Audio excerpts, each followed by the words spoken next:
You know? I love how every game I stream recently is just suffering. Either suffering because of horror games, or suffering because grinding is suffering. Persona 3 is suffering. And now this game. I did not expect it to start with something akin to Flowers Autumn, aka just pure suffering. How dare they?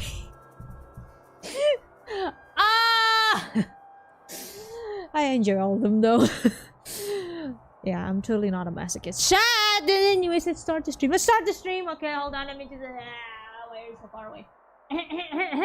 この番組はご覧のスポンサーの提供でお送りします。Yes!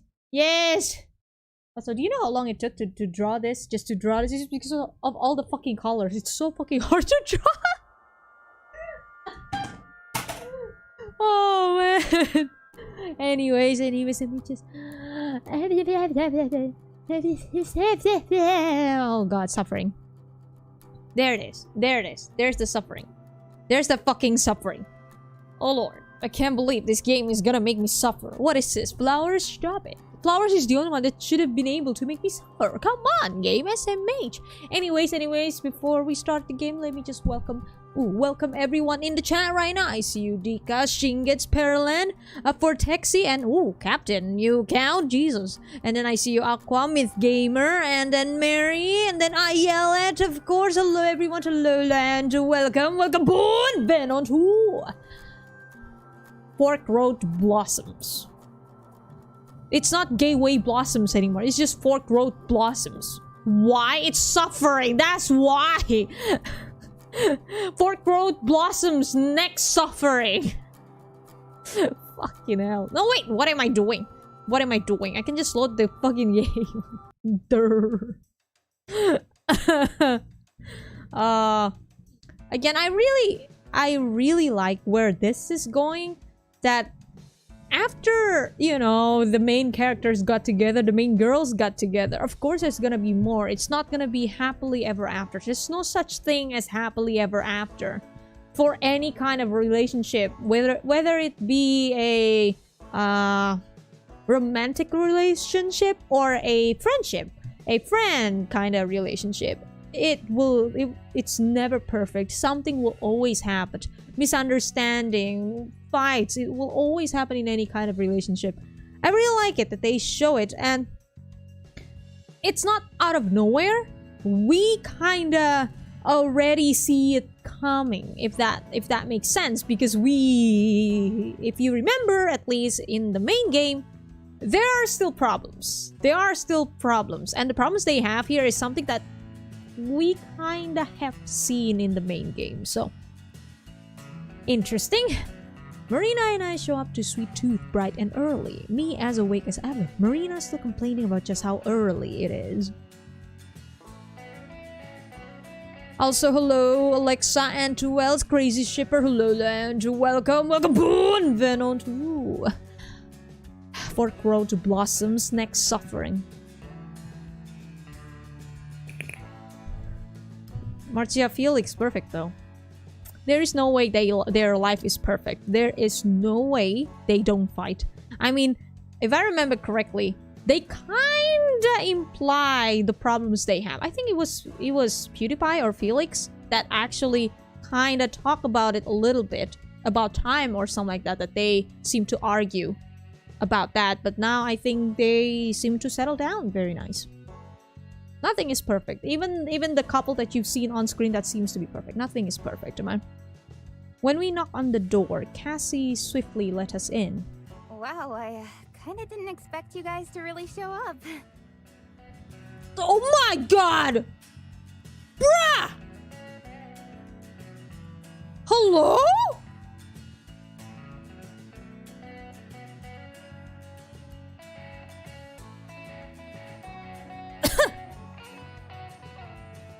I'm sorry. You're way too hot. What is this? Stop it! Stop it! Are you guys horny? Yes. She's way too hot. Is it Mage? Or I guess she's looking very sweet. Get it? Because I'll stop. Yeah. When Amber sets her mind on something, there's no stopping her. Yeah, when it's like this, you can tell the art is completely different. I mean, yes, it was quite different before, but like this, completely different. I mean, the DLC came out years after, so I guess it makes sense.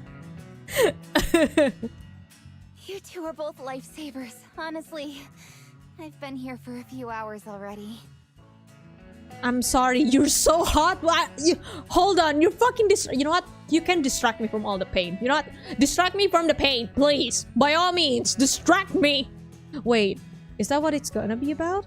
That Cassie is gonna be the distraction for Amber? From all the pain regarding her relationship? Well, I mean, I can kind of see that already from when I first played, but oh god, lord. Are you running this thing solo?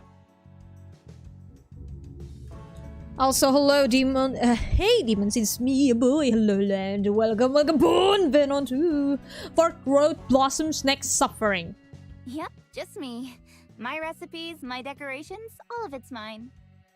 Well, I'm yours too, then, Cassie. Please, own me. I should have done some of this stuff days ago, but you know how that is. What are we making? Candy? We'll be making some sweet love. I mean, no! Don't do that! Nah, the candy's all finished. We're gonna make crispy rice treats. Oh, Come what on, now? We'll use the main kitchen. Crispy rice treats.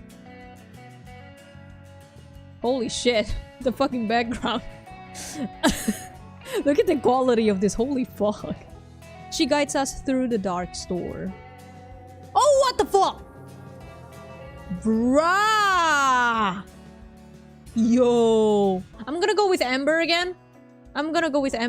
Since that's what we're used to. Make sure you guys wash your hands. Wash your hands, everyone! Please listen to Cassie and wash your damn hands. Thank you.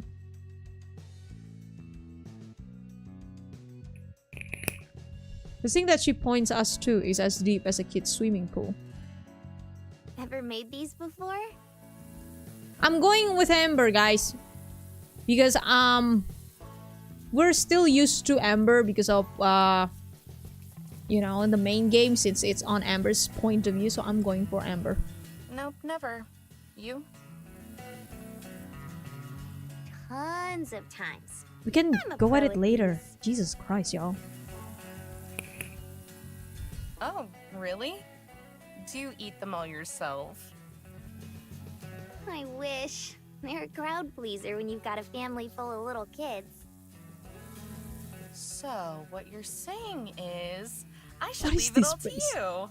What is this face? I love all the new faces. The new expressions. It's so cute. No way. You're the one who signed us up for this. Hey, it's just helping out a friend. Marina shoots a glance over at Cassie, who's prepping materials and not listening to us. A friend. Hello, I sense a red flag! Aren't you supposed to be a loner? Marina, probably. Her voice is a hiss, barely audible over the running water. Amber, you've known her for like 2 minutes. Oh! That deadpan voice, though. Holy fuck, listen to this. Amber, you've known her for like 2 minutes. Oh, you can tell. You can tell. The venom in her voice. Oh. I'm surprised by Marina's reaction. Making desserts and getting paid in candy, it should have been the most Marina appealing activity possible. You guys are talking, but you guys are not communicating. That's the underlying problem in every relationship. To be fair, in every relationship, a lot of people talk, but not many people communicate. Plus, I've never met anyone Marina wasn't willing to chat with. That's not. But Amber, you didn't know. That's why this needs to happen. She needs to learn. That's about how long I knew you when I let you in the RV.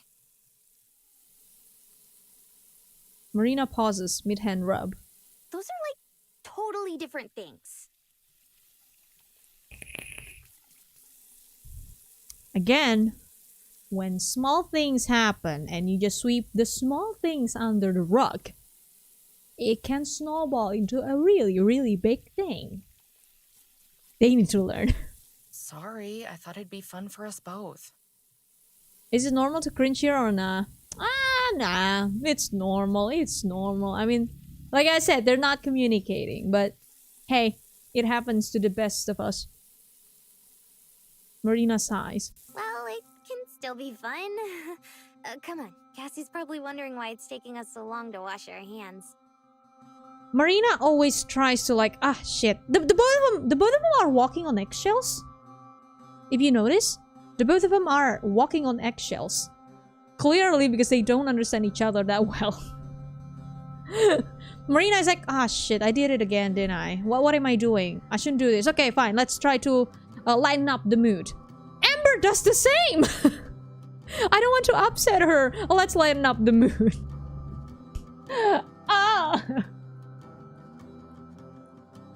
I feel bad that Marina's not having a better time, but I don't get why. This would normally be right up her alley. There's this thing called asking questions. I'll try to be extra nice to her to make up for it. She's not all bad. Of course, they're not all bad. There's no such thing as human who's absolutely bad and humans who are absolutely good. There's always good and bad. Durr. We join Cassie at the long counter and put on the clear plastic globes that she hands us in. She starts doling out supplies, pots and pans, utensils, ingredients. There's already a few pans of stuff boiling on the stove. Thanks again for helping out. Seriously, I mean it. Let me know if there's anything I can do to make it up to you. Amber and Marina. Naoto, so as a professional Dr. Love, I can say you two need therapy. I wouldn't go as far as therapy. They just need to communicate. Communication is always gonna be a problem in any kind of relationship, not gonna lie. If you think I haven't fought with any of my best friends, you're wrong. I fought with each one of them. All of them. Even the people that you've known on stream. I fought with them. Once we're done here, I can drive us to the con. Does that work? Oh. I glance at Marina, who shrugs. Wee-woo, wee-woo. Sure. Beats having to park the RV at a casino. An RV, huh? And you met while driving? I'm guessing there's a good story in here somewhere, right? Oh. Oh. Can we just take a moment to appreciate that Naoto knows the ways of love? It's not that I know. It's that I learned. The hard way. It's kind of an unbelievable one, really. Like, if someone told me it happened to them, I'd think they were lying. Okay, now I've gotta know. Cassie. All I want to say is rest in peace. I think you are in the crossfire, so... Oh, Cassie, I'm so sorry. A few months ago, did you ever hear about this journal? If there isn't fights, there isn't love, since it means you don't care enough to the other person. There! Yes, I agree, Alexa. Oh my god! Yes, I agree. If there's no fights, there isn't love. Yeah. If you don't care enough, nothing will happen. I agree. Nothing will happen if you don't care enough. Misunderstandings, miscommunication, that's normal. It's not like we can read minds. That's a thing. At first we try to keep it brief, but Cassie makes it clear that she wants the whole story. So we start with the first piece of treasure and go from there. Marina and I take turns talking and fill in the blanks when the other starts to stumble or forgets a detail. While we talk, Cassie finishes the prep work. That includes moving the stuff from the stove into trays to cool. Then she starts to set up the new stations for us to make treats. Other than occasionally asking for clarification on something, she doesn't ever interrupt. I finish up the story with our arrival back in Las Vegas just yesterday. When I'm done, Cassie looks at me, then at Marina. She shakes her head. Wow. Wow is right. That's really all I can say. Wow. Wow. Told you it was pretty unbelievable. Yeah, you sure did. I was expecting you to be high school sweethearts who eloped or something. Not a John Wayne movie. Eloped, I mean, they kinda is when you think about it, huh? Everyone's been talking about the gold, the journal, the people who found it. My boss even wanted to do some promo event where we'd have gold-plated chocolate bars to capitalize on the hype. This face! Oh my god. These expressions are all hard moods right now. And here you are, helping me out. It's pretty surreal. It's been one surreal moment after another for us. You get used to them eventually. Maybe you do. The road sounds a hell of a lot more interesting than things here. This is Las Vegas, though. It's one of the most famous cities in the world. How's that not interesting? The thing I must notice in art style differences, it's the bobs. The bobs is different. Okay. I guess when you live here, you get used to it. Besides, the Las Vegas that people dream about is a scam. Fool's Ooh. gold, pretty much. Ooh. That's the way all cities are. They sound nicer from the outside until you're there and have to deal with the traffic and the people. Oh.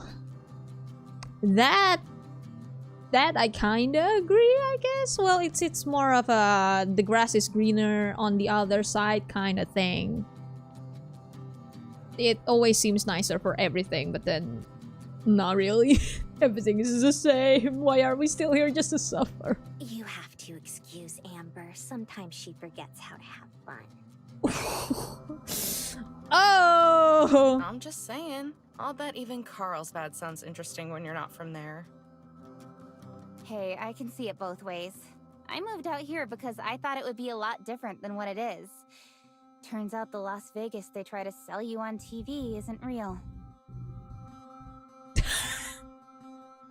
fucking face! Gift.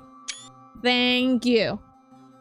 Then she makes a chopping motions with her hands, starting to bustle around once more. Right, well, famous treasure hunters or not, let's make some treats.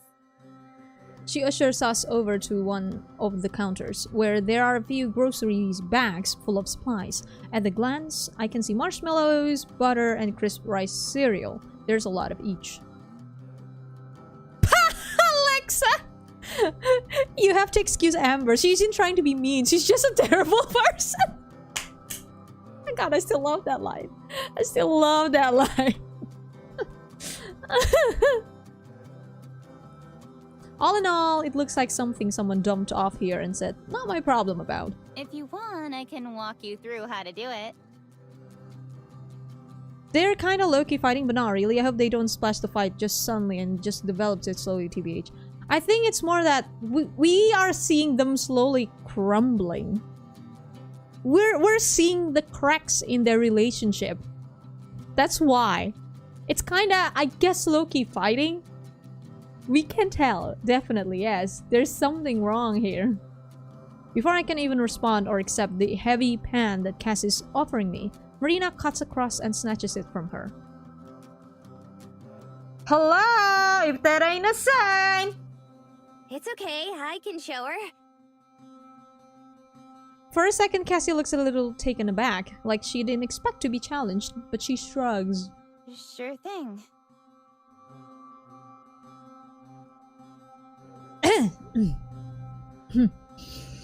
Also, I see you, Aurelio and Leland. Welcome, welcome, boon! Venom to Fork Growth Blossoms. Next suffering. Uh-oh. Are we good? Cassie scoops up a few things from the bags and then slides one of the stoves further down the counter. Marina grabs supplies as well, doubling up on everything. Marina squeezes past me and turns on the burner, setting the heavy pan on top of it. Then she unwraps and drops a couple sticks of butter in. First things first. You gotta melt these. Right. Hey guys, I'm just gonna be in the background for a while. How much of the relationship advice did Dang it! Also, hello, Bridget, hello, and welcome boon Venom to Fork Growth Blossoms Next Suffering. Here, chop it up. It'll make it go faster. She hands me a knife, which I grip like a caveman and use to hack at the softening butter. The butter melts slowly, even though the flame underneath it is blazing brightly. While we wait, Marina starts to set up her own station a few feet away from mine. Soon it's become a thick pool. As thick as... never mind. Marina hands me a bag of marshmallows. Add these in slowly and stir them so that they'll melt. The whole bag? 2 bags, actually. My teeth hurt just thinking about eating one of these. If you say so. I do. I pull hard, trying to tear open the bag, and eventually resort to using my teeth. That makes it split open, and a couple marshmallows bounce onto the counter and floor. I bend down to pick them up. 5-second rule. Oh, Jesus Christ. You are definitely the yeehaw, Shirogane. Horrified, Marina bats them out of my hand again. You know, gross! Is it bad if I said I'm the kind that tends to do what Amber do? I mean, in a way that if a food fell, I will actually like, okay, 5-second rule, I'll just eat it off the ground. Well, if it's on a pretty clean floor. If it's like dirty ground, of course not. But I tend to do that. That's probably why I have stomach issues, not that I think about it. Those marshmallows are gonna come out of your paycheck. Uh-huh. Just fire me in that case. I lightly bounce a clean marshmallow off of Marina's forehead. Dork! She wordlessly tosses it into the trash with the ones from the floor. Marshmallows. Pan. Now. Yes, ma'am.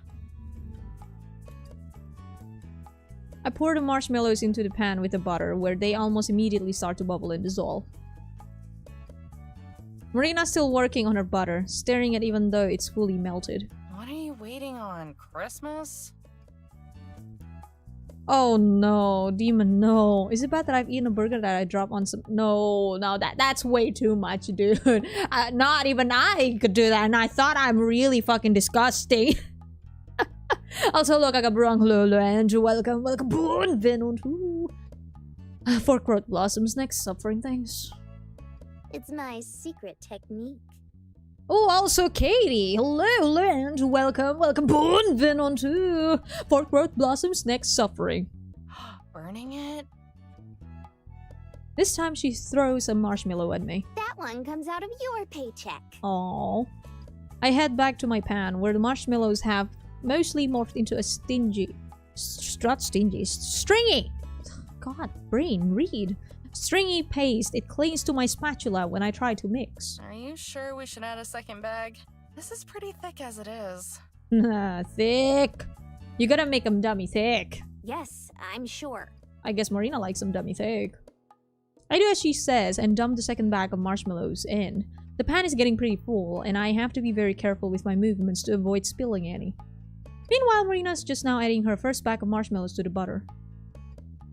On my other side, Cassie's pouring a bag of rice cereal into her own pan. She holds it steady with one hand while she mixes the concoction with the other. So, Cassie, how'd you end up in Las Vegas? It was a couple years ago now. Had a fight with my dad and left home. Oof. Couch surfed for a while. A day or two here, a month or so there. But I got sick of that and decided to settle down somewhere. Aww. Aww.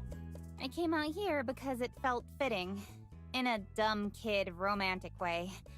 Like you said, it's Las Vegas. It's all about luck and good fortune, jackpots or busts.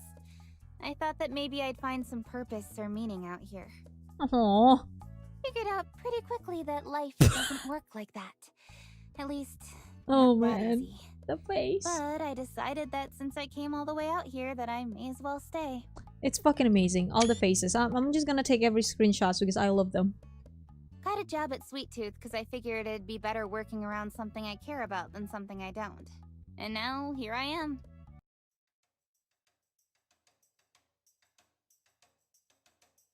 I'm sorry, this kind of face just kinda reminds me of Mari. Like Ohara Mari, the anime girl. I don't know why. You're the dark Ohara Mari. You know what? Yes. Cassie sets down the bowl she was using and inspects my and Marina's progress. She nods approvingly. Looking good. Go ahead and add in the cereal and let's move over here. We do what we are told and regroup at one of the clean counters, where Cassie is waiting with several colorful jars and some plastic brushes. You kids ready for crafts time? We've still gotta frost these suckers. I pour mine into a large dish like Cassie's did. Marina is still a couple minutes behind, mixing in her second bag of marshmallows. I carry what the fuck? It's done! Mari, what the fuck? Thank you for the donation. Jesus. You surprised the shit out of you, man. Oh, man. She hands me a knife. Uh-oh. Uh-oh. Uh-oh. I repeat. She got a knife. I repeat, she got a knife. So go ahead and try to cut these into ovals. It's okay if they're not perfect.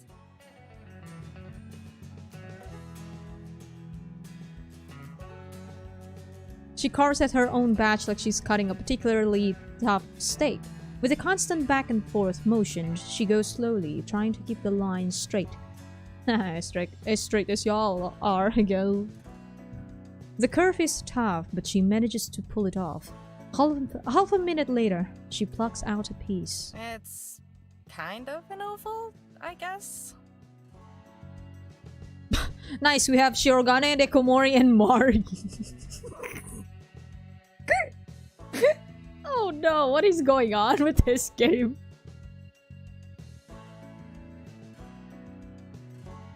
That's stretching the truth. It's more like a triangle. Love tri- oh god, it fits.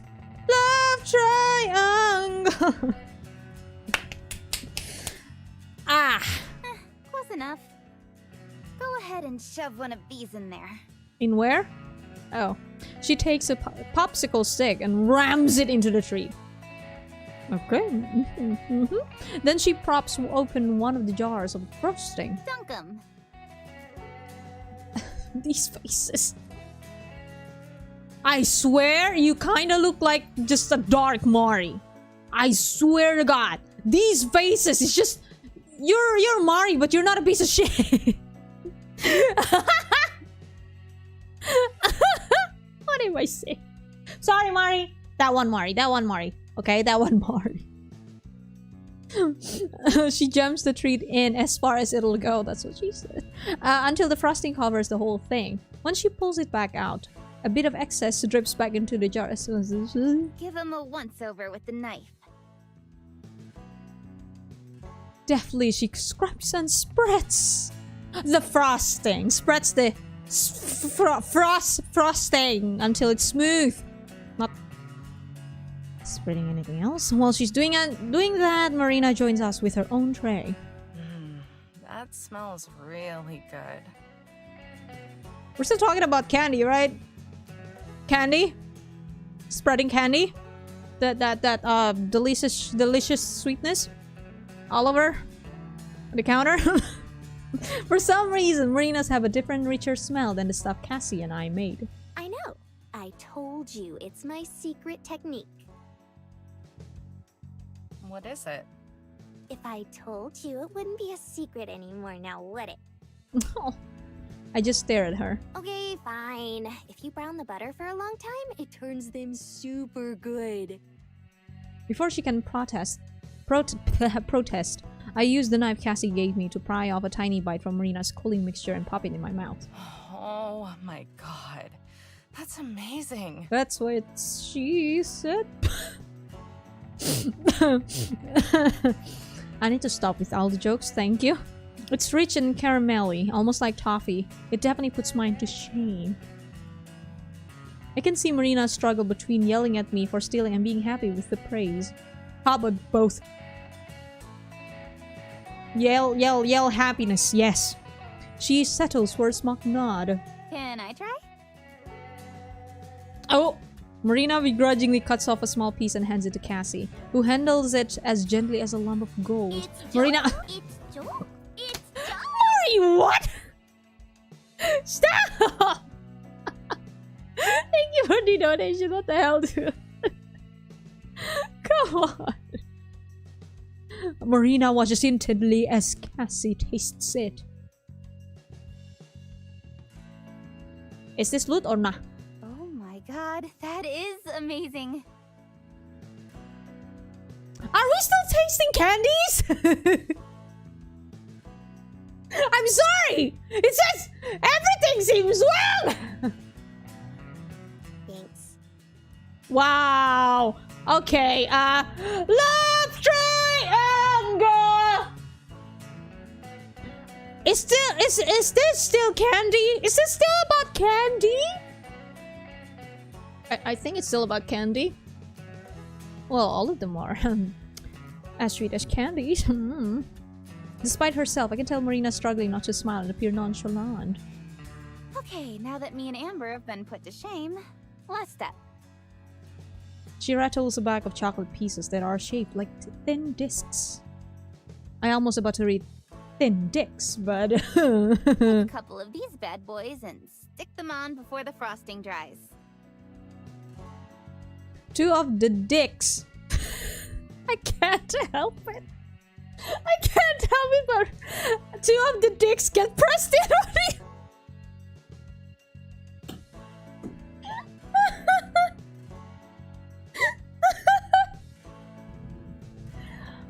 Hello, welcome to my channel. I'm an absolute 12-year-old.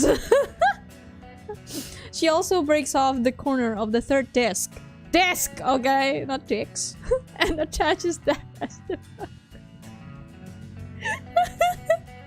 And voila! Stop! I need to stop myself. It's good enough, and that's what counts.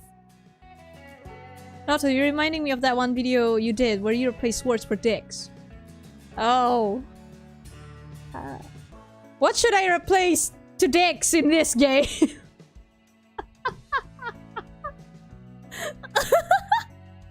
Nato, I'm an adult. Someone, pee-pee, no dog. Too accurate. Stop it, Alexa. Hey, stop it. Too accurate. It hurts. It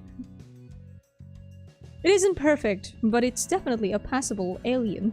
For the final step, she mummifies it in a plastic wrap and then tosses it into a large plastic bin. Now we've just gotta do this like 50 more times.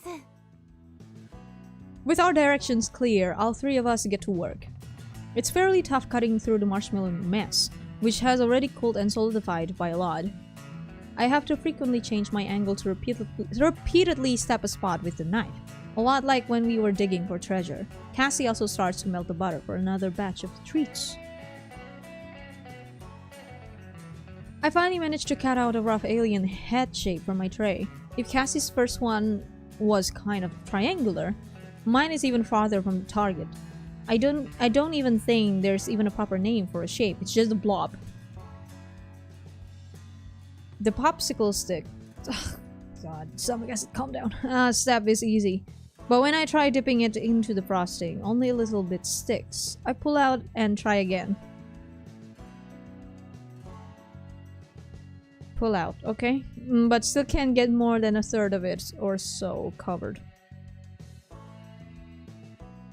Cassie, who's watching me, shrugs. Is this a judging look? This kinda looks like a judgy look. I like it. Don't worry about it, it's close enough. You've got a pretty generous definition of close. It's abstract art, or something. How do we know aliens don't really look like that? Ha! Good point. Good point. I just said that! Amber! Stop being me! Thank you! Lord, I feel so attacked by the game. I'm gonna ban the game because it's attacking me. Lord. I press in the eyes and a small mouth, and then set it aside to be wrapped. How are yours going?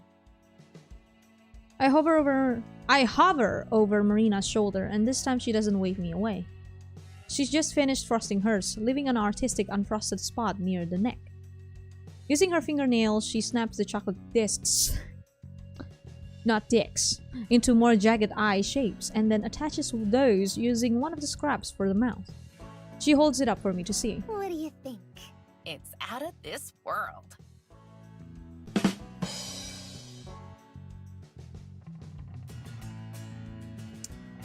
All the pandemic, I swear to God. Marina groans as she sets it down next to mine and Cassie's. Marina right now is just... No. No. No. All three of us huddle together, admiring, or in my case, pretending to admire, our handiwork. Cassie whistles in admiration as she picks up Marina's, turning it this way and that to inspect. This looks great. Good work. You get an A+. Told you guys. I'm a pro. Cassie pantomimes bowing in recognition of Marina's skill. Amber, you get You don't have to say it. an A for effort? A for effort. You're No. more generous than any teacher I've ever heard of. It's still one that I don't have to make myself, and that's more than enough. Only 48 left to go. We get back to it, with Cassie sometimes pouring new batches of cereal mix into the trays for us to work with. It takes longer than I would have expected, but we managed to get them done. Marina's thoughts updated. Oh. Also, Jesus Christ, stop it. Fine, I'm drinking meds. Hold on.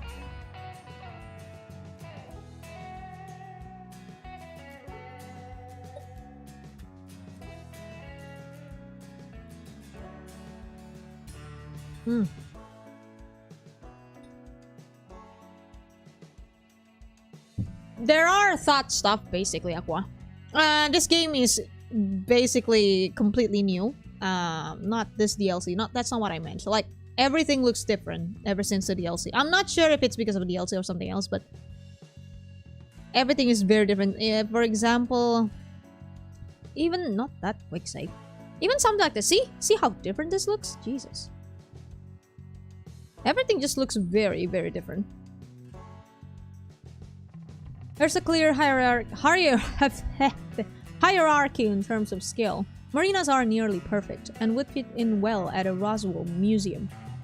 Cassie's are nice, even though the first one looked kind of rough, and would fit right in a cookbook or something. Oh, sorry. Mine will probably be sold at a discount. After we finish wrapping all of the treats, we move them all into a plastic bin. Cassie hoists that onto a small rolling cart, along with a few other boxes of homemade goodies. The aftermath is impressive. There are a ton of— what the hell is this face? There are a ton of dirty dishes and crumbs littering the counter. Cassie tosses most of the dishes into the sink to soak. Cassie checks the clock. Looks like we finished just in time, too. We should get to the con right when it opens. Again, thanks a ton, you two. It was fun. I'm really glad to hear Marina say that. Yeah, it was. Although, I get the feeling you could have finished faster without us. No way, I'd have been at it the rest of the morning. Besides, having good company is just as important as having good help. Aww. Let me go dump all this in the van and then we can get going. She wheels the cart out and away, leaving Marina and I behind. The instant we're alone, Marina yawns, leaning against me. Sleepy. Hey, don't fall asleep. We've got a convention to go to. Did you let Tess know we'll be there soon? Oh, Tess. Give Tess. Please give my Tess dopamine. Thanks. She jolts up straight. Oh, shoot. I'll do that right now. Marina pulls out her phone and frantically taps out a message. I hope she sees it. I'm sure she will. Isn't she pretty much always on her phone? Yeah, most of the time. She hasn't responded by the time Cassie returns, this time without the card. Ready to go? Jesus! Oh, bikes. What the fuck? Guys! Come on! Bruh! It's a mage. Marina grabs my hand. Oh, Lord. Ready. It's okay, Ayala, it's okay. Thank you so much for stopping by the stream. Hopefully we'll see you in the next stream. Bye. Bye. We arrive at the convention. And lock our supplies to the main room, where all the booths are set up. Since Cass is selling, she has a special badge that lets us cut past most of the lines. And to my surprise, there are plenty of those. Apparently aliens are more popular than I thought, because there are at least a few hundred people miling around the convention area. Marina is paying more attention to the phone in her hands. I can't get a signal at all in here. I want to let Tez know that we're here. She holds her phone up high in case the frequency she's looking for is right over her head. There are numbers tapped to the floor every few feet, marking each vendor's space. Cassie leads us to spot number 33, towards the wall near one of the exits. There's a plain folding table with a canopy provided, and not much else. This is us. Home, sweet home. Sorry. Marina and I set the bags and boxes we're carrying onto the floor, while Cassie starts to set up a few folding chairs. Booth budget is basically 0, which means it's just these and some decorations. Can you two sort out the goods? On it. Aside from the treats we made, there are also other baked goods like cookies and brownies. Plus, there's a variety of homemade candy, which all looks a lot more appealing than the stuff at Sweet Tooth. Marina and I organized them all on the table, and Cassie clips the decoration she made onto the support poles. Once everything is said and done, it looks not that great if I'm being honest. It's pretty clear that it was mostly a one-woman show. But there's a charm to it, and it's not as if there's very stiff competition here either. Most of the other booths selling food, even the biggest one, looks a little plain and uninspiring. Story, what the hell? Please drive safe, man. Also, Lowland, welcome. Go on, Benondo! Pork throat blossoms next suffering. Cassie checks and rechecks the stuff on sale, rearranging the layout while taking under her breath. Put these here so they're up front. Cover up these guys who didn't turn out so well.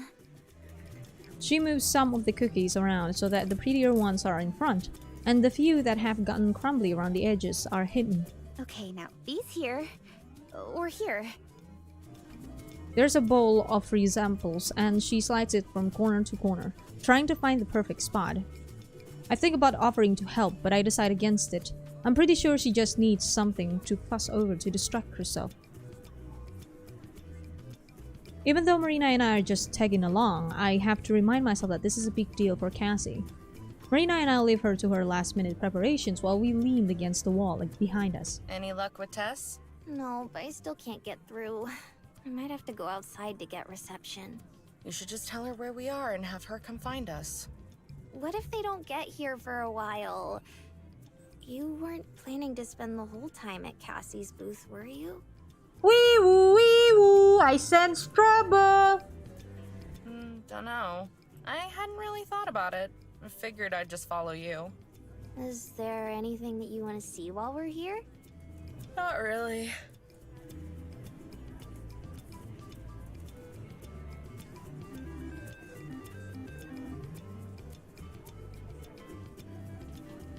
I'm sorry, I just feel attacked for a second there.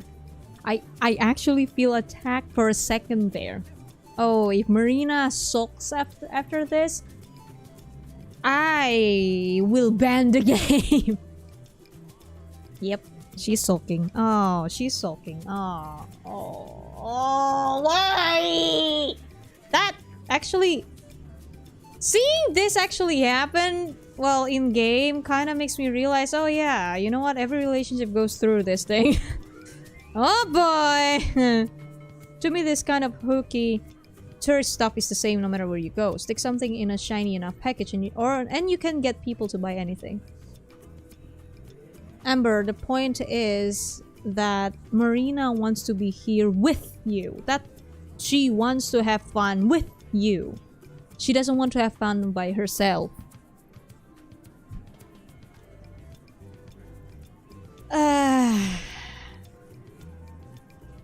Boy. You really don't care, do you? There we go. There we go.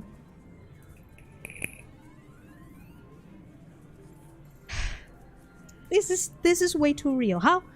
No. I don't know if I can even continue after this. Holy fuck, this is way too real. No.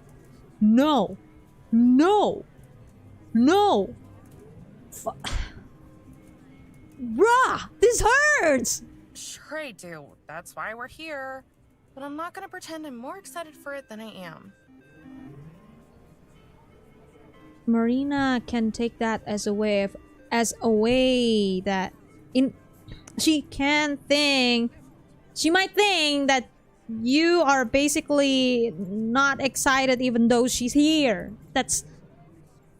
I'm projecting. Shut.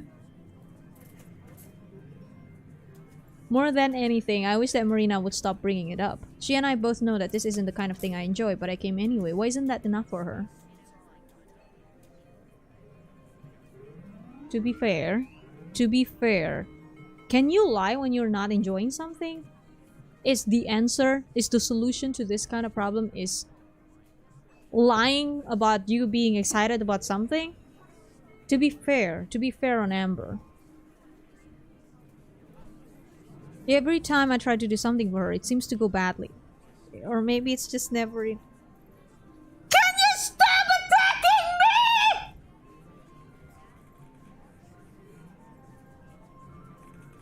Stop. No. Stop. I don't remember this game being this aggressive about attacking me before.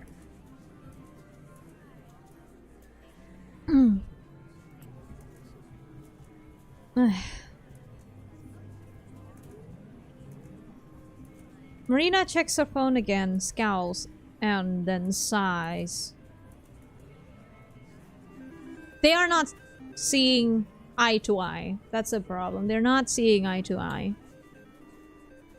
Because they haven't been talking about it, but hey, again, it needs to happen. This needs to happen.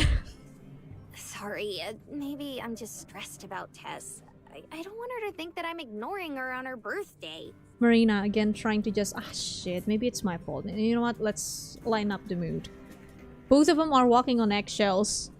If that ain't a good sign... I'm sure she'll know. Besides, won't her signal be just as bad as yours?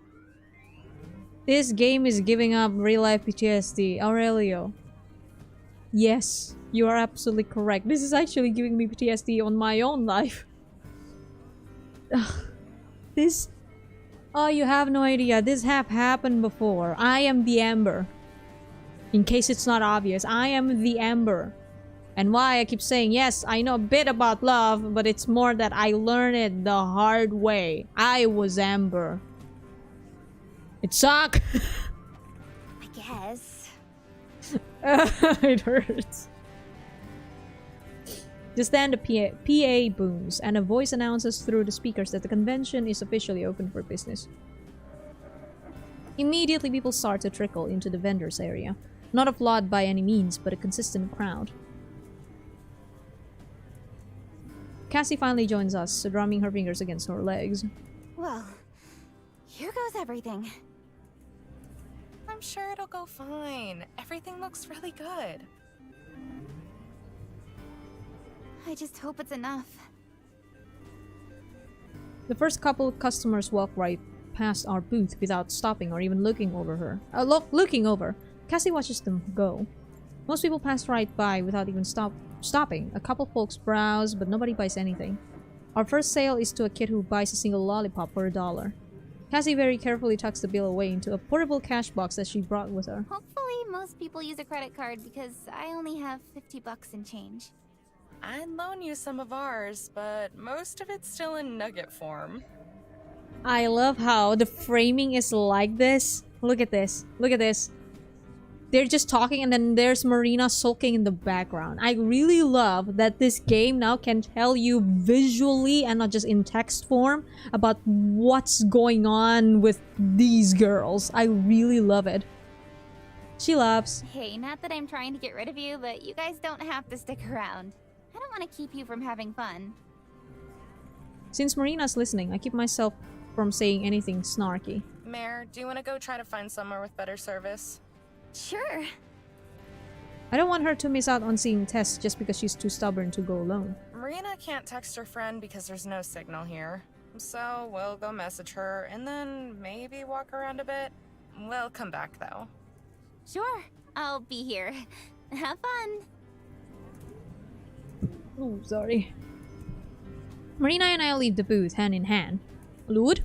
For once, she puts her phone away. For once, she puts her phone away. Oh, Amber. Let's go out front. You'll probably have better luck there. We should look around some too. Fine by me. I mean, you know what? This kind of relationship is new to both of them. It's normal to see them crumbling like this for a bit. It's very normal. I keep saying that. I'm totally not projecting. There's a steady stream of people filtering into the convention area now. Of course, it's hard to say if they'd be here even without it. Lots of them look lost or confused by the decorations. Occasionally, we pass by small exhibits featuring photographs of real UFOs or artist recreations of what aliens might look like. Some of the photos are of plain-looking people along with their written testimonials about being abducted and taken aboard spaceships. In other words, a bunch of crap. Oh, Amber, check this one out. She says Oh, that she here it got is. abducted and she fell in love with one of the aliens who captured her. And now he sends her letters from space.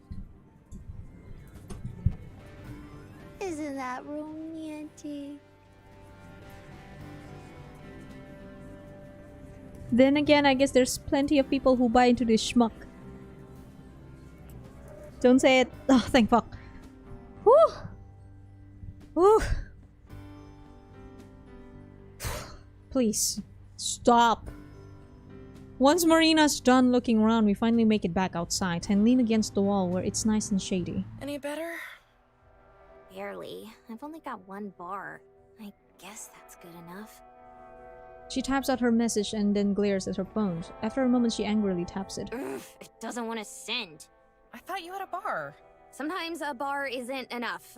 Like now.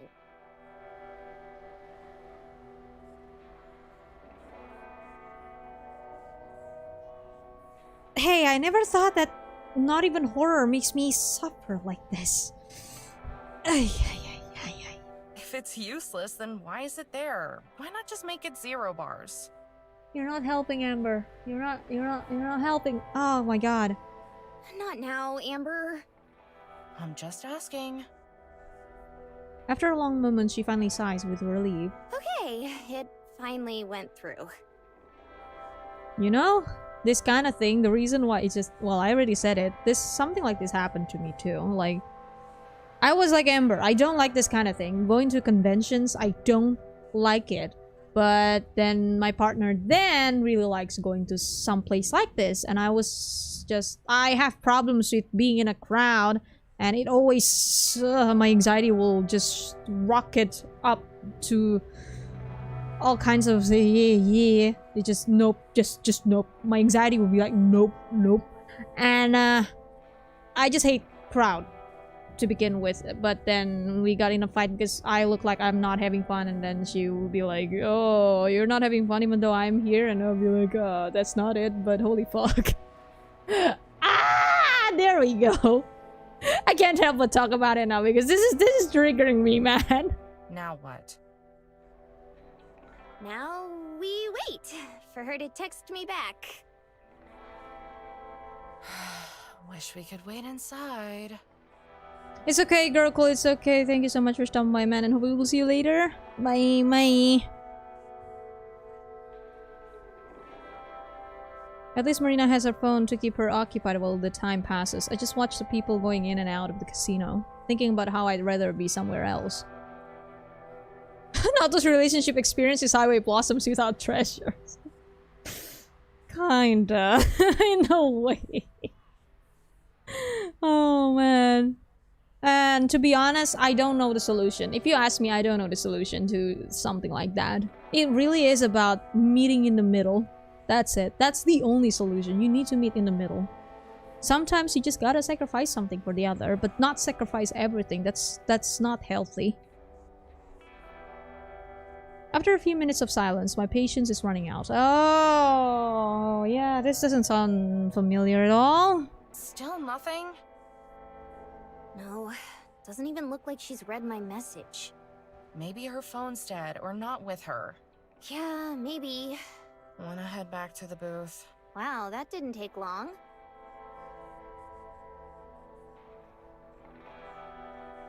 Kisetsu meguri irozuita saki.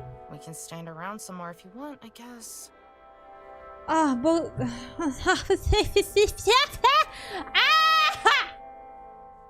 Marina sighs yet again. You know what, Amber?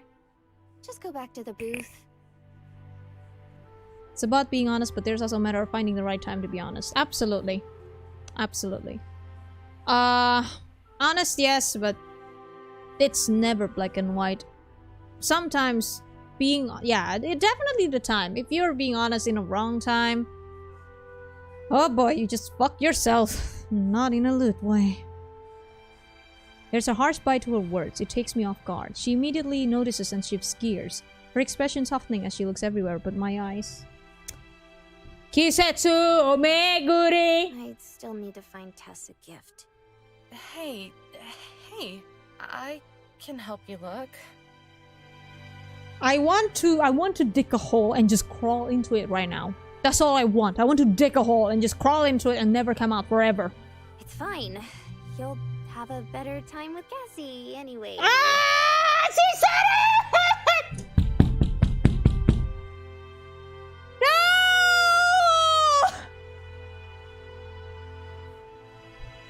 Ah. Oh, the both of you. Ah. Good luck, Marina, Amber. Once you go through this, you will be stronger. To be fair, okay, to the both of you, the moment you go through this kind of part of the relationship, I guess, time in the relationship, your relationship will be stronger for sure. See you later. I love... I'll come back to the booth when I'm done. See... It's fine. I'll see you later. I love... I'll come back to the booth when I'm done. Before I can even let her know that I worry about her going off on her own, she's already walking away. She glances back once, then heads back into the building. Now it's my turn to sigh. It had to have been something I said, but what could it have been that was so much different from what I usually say? Reminder that this is new for them, and again, Amber was a loner. Amber does not understand much about others, I suppose. She don't know how to do this. To be fair. To be fucking fair. How can you know? How can you know as much as at least I do right now? Yeah, you need to go through this. Shit needs to happen in order for you to learn. That's why when shit happens to you in your life, make sure you at least learn something out of it so that nothing will be wasteful. I'd like to brush it off as her just being in a bad mood, but that's so unlike her. She's Marina. She doesn't have bad moods. At least none that I've ever seen. Oh lord. The sun beats down on me and my shoes feel like they're melting into the concrete. I can feel the sweat start to seep down my cheeks. When did things get so hard? That's just how it is. There's no way that everything can go perfect, Amber. There's no such thing as a perfect relationship. Sometimes you're feeling like you're in a honeymoon all day every day, and then sometimes you feel like you're fighting all day every day. It's very normal. Oh, there's the trio. I want to say save us from this suffering, but... Just get on out of here! Yeah. Take yourself and scoot on out! Just shoot! Go on! Not like my sister would want any of your junk anyway. Good! Your patronage is not appreciated! It's no good! And neither is your money! The fuck is going on? Well, your inventory ain't appreciated either. Where'd you dig it all out of, a dumpster? That's right! Same one you crawled out from! What the hell is going on? I'll kick your ass! Ree! Mariah is the embodiment of Ree. Security! No! I'll leave! Mariah, please. Mariah coughed the words under her breath. Junk peddler. The vendor hurled a neon green Buddha statue at her. Elongated snail antennas replacing his eyes and his usual peace sign instead that Instead that of the Vulcan variety, it whooshed past her head, cracking into a pillar behind her. Jesus! That was enough to convince Mariah to retreat, at least for now. She turned tail and sprinted down an alley tightly packed with other vendors and booths. Wrong deity! And don't come back! Wrong deity! Yeah, it's Madokami, Mariah. Madokami. Repeat after me. Madokami. Yes, our Lord and Savior, Madokami. Hail you.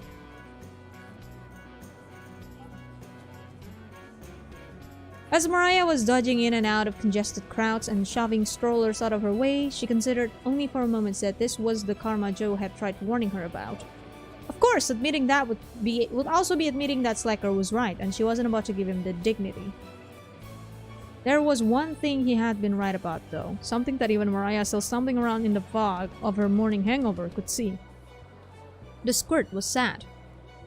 Yeah, all kids get sad and broody, fact of life and all that jazz. Give the little turds a soda and some Skittles and they'll bounce back just fine. But the way Mariah saw it, there were different types of sadness, some that were different enough to transcend the three-letter words that represented it. Three-letter word? She had never figured out a word to describe the transcendence, and if there was one, it was too long for her to care to learn it. But she had seen it in action before. She had seen it down by the river, where Joe would mope and stare at the water for hours before holding himself up in his room for the— What the fuck? Madokami, more like Ohara Mari. Well, my god is still Madokami, Bubush. I'm sorry, man. I still believe in Madokami, sorry. Sorry. She had seen it belching out of steel chimneys on the horizon during the days she ditched school, enveloping the whole town in grey clouds and making the flat plains of Missouri feels like a snow globe. Oh, hello, Sanitizer and Alila. Hello, land. Welcome, boon! Then on to Fork Road Blossom's next suffering. Whatever this was, that feeling that would poke at Mariah whenever she was forced to stare down the spout of an empty bottle and that now seemed to be stabbing her kid sister, she hated it. It was like a virus, spreading, cyclical, now trying to sink its teeth into Tess. Trying. Mariah Pastorius, the terror of the Southwest, badass treasure hunter, and the true winner of the race to find the miner's gold. The true winner, yeah, of course, was not about to let this thing take a bite out of her sister. Not yet. There's gotta be something around here. In a way, Tess' birthday felt like a deadline, and if she could just find one thing to give her, something that could make the twerp smile, well, she might be able to beat this thing off for just a little while longer. She took a gander at the rainbow of tarps on both sides of her, and trapped her in the aisle. Turns out the swap meat was only a quarter of the story, and was just being sandwiched between overly expensive food stalls and new age soccer moms trying to sell their craft jewelry. There hadn't been a single good find all day. How could there be? That cheapskate Joe, he had only given her $20 to work with, should have just given her his cut. She would have made better use of it. She passed a popcorn vendor and napped a handful of kettle corn out of a little boy's bag. With her mouth wide open as she chewed, she pointed at every booth that looked like a waste of time. Trash, garbage, crap, hot garbage, junk. It's so nice to see Mariah so caring of her sister. I wish she showed it more, however. Yeah, she's definitely, Sundaris, she cares a lot. I mean, we've seen it when she was drunk. She do care about the people around her. She just doesn't like showing it. Obviously. She just implies everything. None of this was good enough for her sister. Hell, none of it was even very good. She swallowed as she made eye contact with a thin vendor that had a pencil-y mustache. Mustache. Why do I forget how to pronounce mustache? There we go. Brain, are you okay? No, thanks, Gabe. He was selling roast-themed Decker. Mariah stopped at his table. I've seen better hauls at estate sales after old-timers croak on the toilet. Mariah went on her way. She was just about ready to answer the call of the casino. Maybe take advantage of those complimentary drinks those chicks in the tight slacks were serving. It's what a high-rolling Vegas fat cat like her would deserve, after all. But then she saw it. The only thing special enough to make her snap her head back and stop. Ooh. JC saves? You mean, Jamadokami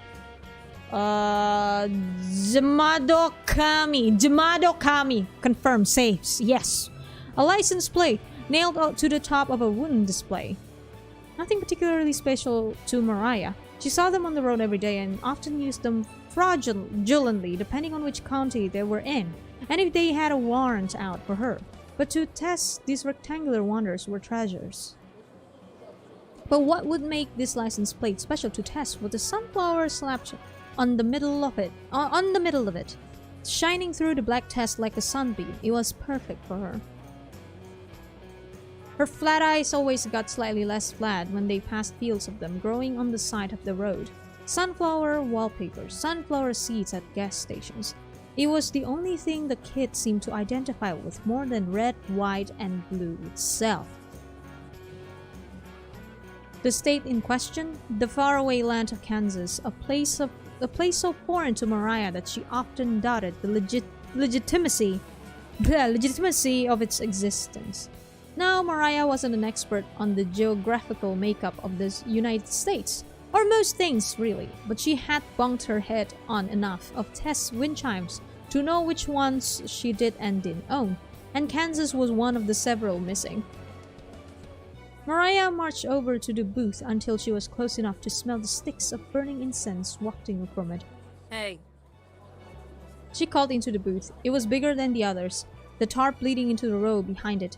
The inside had an assortment of rugs and tapestries draped around the knick-knacks on display. It looked like a shop that had been standing in the same bazaar. Bazaar? Bazaar? Bazaar? For fuck's sake, pronunciations, what are those? For generations and would be there for even longer. I said hey! What a wonderful kind of day!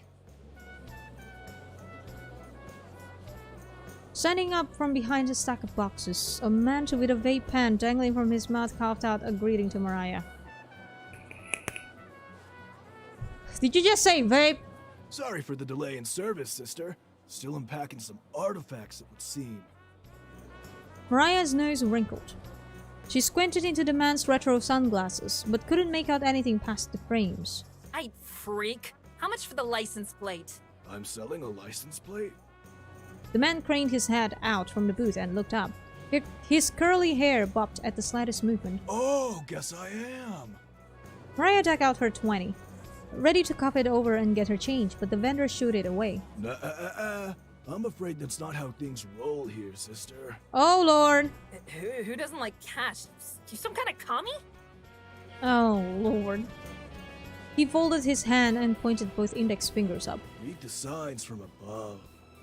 She looked up and did her best to sound out the words carved into the wooden sign in sloppy bubble letters. Silent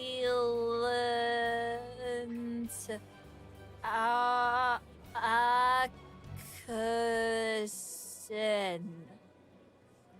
Wait, Mariah, you can't read? Silent auction? What the hell is that? Silent? Silent auction! Okay. Signs, plural. She looked up again, this time at the other sign, tacked onto the bottom of the first. Shit! Oh, I don't get it.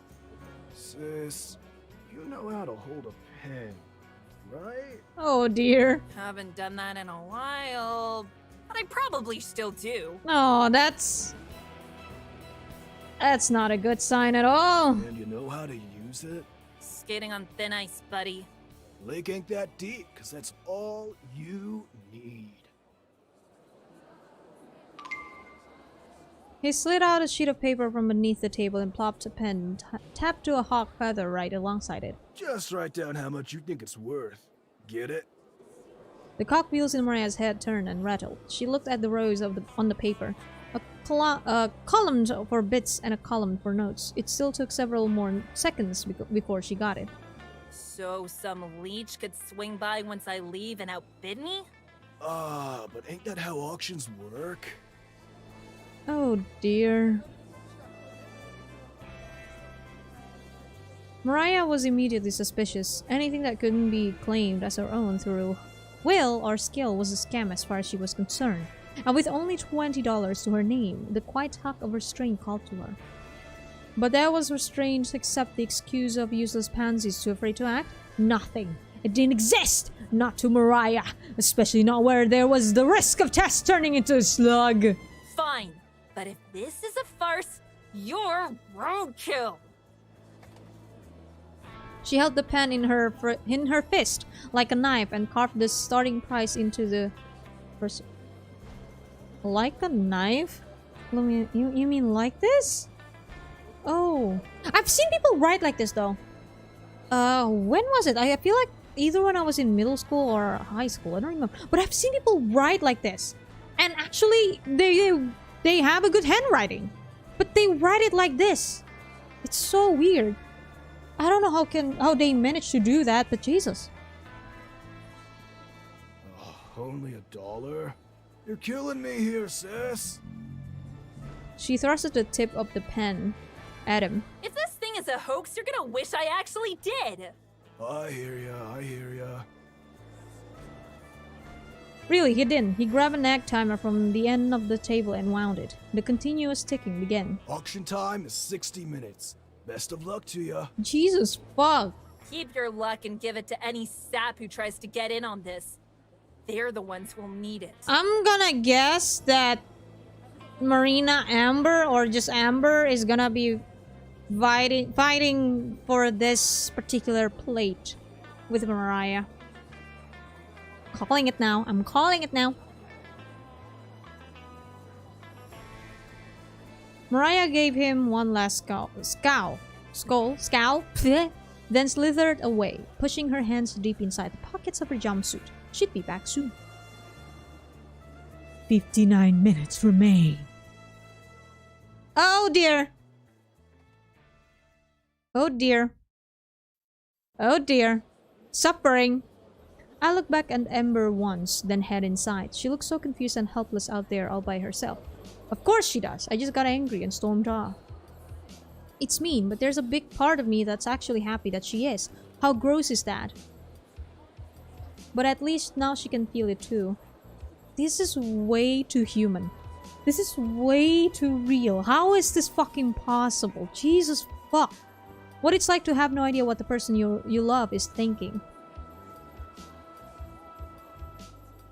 Oh my god, it's way too real. Oh boy. Maybe that was a little too harsh though. Whatever. Can't focus on this nasty stuff right now. Gotta find some kind of gift for Tess. Oh boy! No matter what happens, this is her birthday and we need to be here for her. With how sad she's been lately, we need to find something that will perk her right up. Came to say that I was the baddest bitch alive by driving 51 km/h instead of intended 50 km/h. I'ma see y'all in an hour. It's okay, sis, it's okay, but welcome, you're very much welcome. Welcome, Bon Venom to Fork Road Blossoms next suffering. I slip into the crowd and follow the pretty girls in costumes until I'm deep inside the vendor hall. The further I get, the more it feels like the boots and tarps are multiplying. The people too. There's enough sweat in here that I feel like I could actually drown in it. This might be harder than I thought, Tess, but I'll do it. I'll do it for you. Fortunately, after treasure hunts and festivals, navigating crowds is easy peasy for me now. Amber would probably disagree if she were here, but I think I'm quite the expert at it now. Thank you very much. I'm afraid of getting distracted by chatting, so I try to avoid looking at the vendors and instead just focus on their merch. There sure is a lot of it. From adorable wooden coyote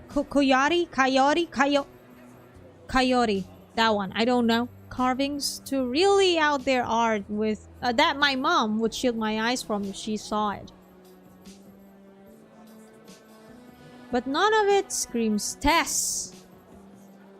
Ha! Watch as Marina found the fucking plate.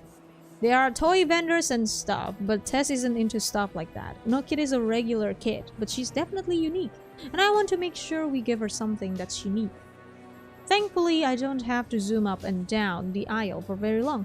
I spot something that doesn't just catch my eye, it's basically yelling at me to stop. It's nailed to the tippy top of the booth. If I were— oh lord, if I weren't looking, I may not even notice it. But all I need to do is take one look at it and to know that it's made for Tess. Oh boy! Ah! Jamadokami! Here we go. Jamadokami saves. A Kansas license plate with a sunflower! I must have it!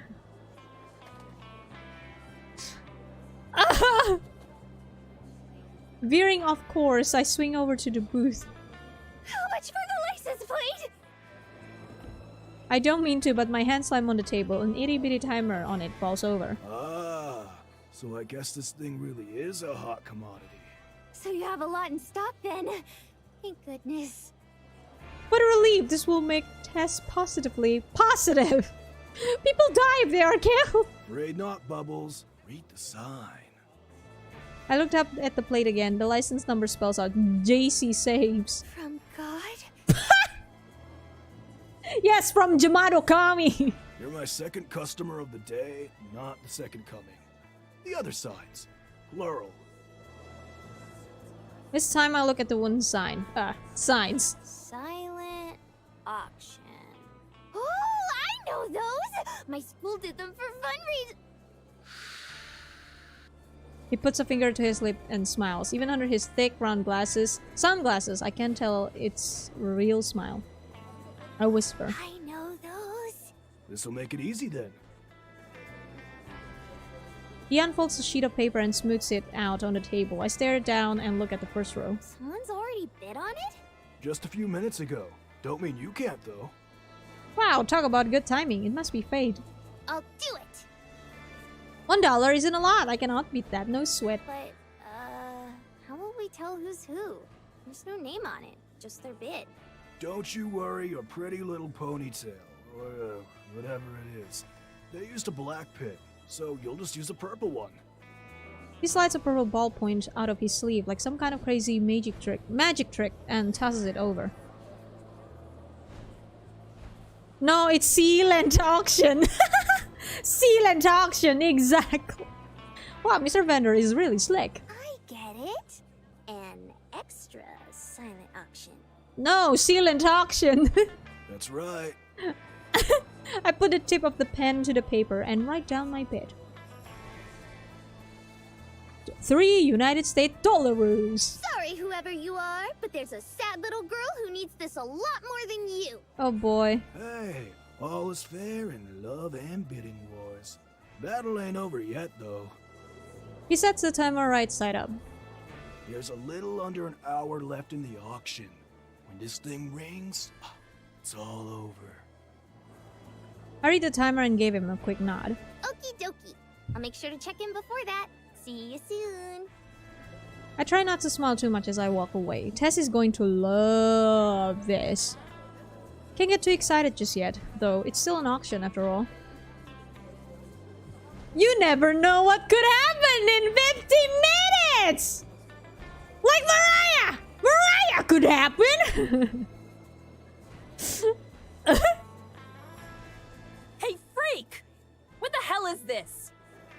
Mariah glared at the second row on the paper. Shh. Mariah slapped his finger away from his hushed lips. Give it a rest! I asked you a question! Don't know what to tell ya. Answer's right there on the page. Yeah, but there can actually be other weirdos on this rock who collect these things. They're scrap! Oh One boy. man's trash. Is another's pain in the ass. God, what a pain in the ass. It's just $3. Not hard to beat, right? Do I look like I fell off the money tree to you, pal? She brought herself to look at the new bit again. It was written in purple. What a stupid color. An ugly color. In fact, it was the worst color, Mariah decided. The handwriting too. She wanted to spit on it. It was so nice and pretty and neat and disgusting! The kind of handwriting you only see from a teacher's pet. A real slouch. But the thing about the slouches of the world, they can't stand straight. They're closer to the ground, easier to knock down. Someone with handwriting this compact, who twirls their threes in the middle. They must be meek. It's overcompensation, something Mariah was quite familiar with. Wouldn't be hard to intimidate them. To get them to back down here and now. She took the black pen and began smashing it into the paper. 40 minutes remain. Oh boy. Oh, jeez. This is, a little intense. I can only wince. Every row, from the 3rd to the 5th, has been overtaken by violent, scratchy lettering. All for just one number. 10! The bidding price has jumped from 3 to 10. Escalation! Seems you developed a bit of a rivalry, huh? I didn't mean to. It's true, I didn't. I have a feeling this person would have been angry at anyone's bid. I try not to be a judgmental person. Everyone has their own lives and issues to go alongside them. But I know exactly the kind of person who would try to scare someone else when something doesn't go their way. Mariah! That's what you meant, Marina! Mariah! A bully. No! A Mariah! There's a lot of ways to deal with bullies. Not all of them are helpful. Some of them even make matters worse. So the best thing to do is stand my ground. To let them know that no matter what, they won't have any control over me. 35 minutes left. Bastard! Oh, they're mocking me! Seems like they're just playing by the rules of the auction to me. You must be as blind as you are sleazy!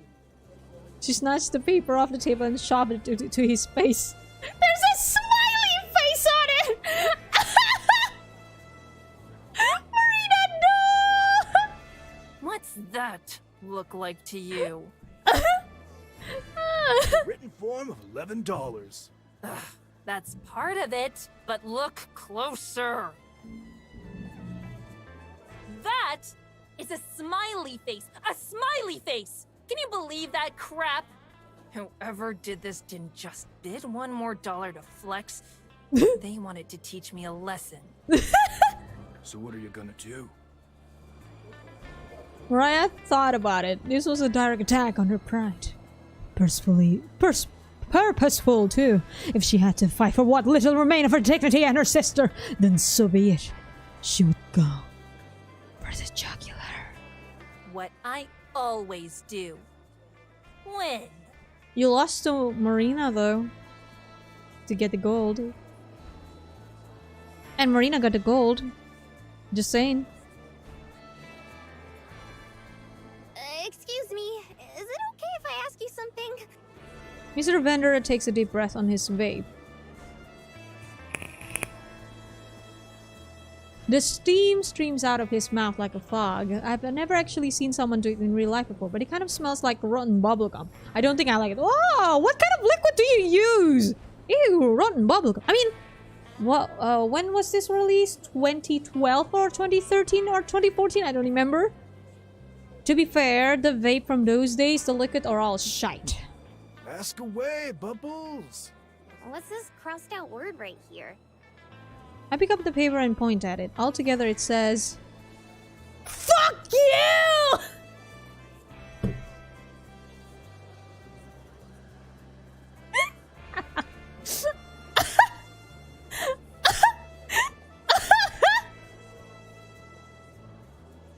Mariah! Mariah!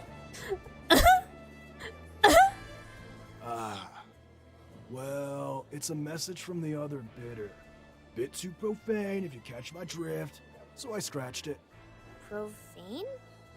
Wait. I guessed so loud that Mr. Vendor jumps. They didn't. That's so mean. Mean. I've only used that word a few times in my whole life. I'd never use it like that. Like, fuck off, dude. I mean, oh, shit, no. I mean, fuck. I mean, shit, no, wait, ah. All I want to do is make my friend happy. She's been so sad lately, but when you're little like that, no one ever really cares if you are. But this person is just being a giant jerk about it, Mr. Vendor. Now that I cannot deny. But they did raise the bet. By 1 cent? Is that even allowed? Only if it makes things interesting. And it seems like that. It's not, though. It's just stressful.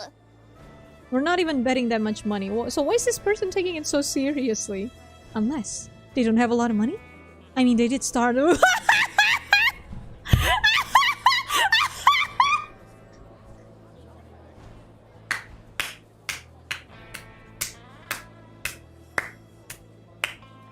Well played! Well fucking played!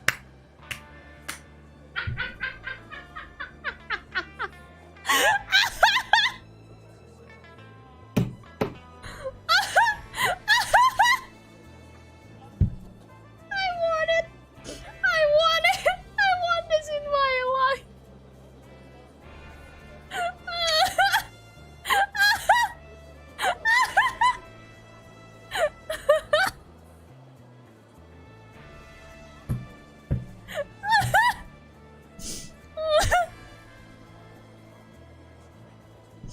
I mean, they did start to bet at $1. That's not allowed. If they were a collector, they'd probably bet a higher price to make sure no one else took it. It's like they're almost scared to go over $20.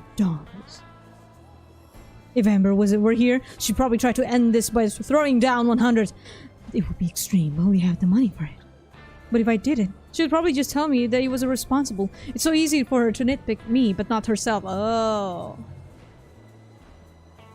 Ah. Oh, yeah, the angst kinda spill over there. Actually, you know what? This isn't about Amber.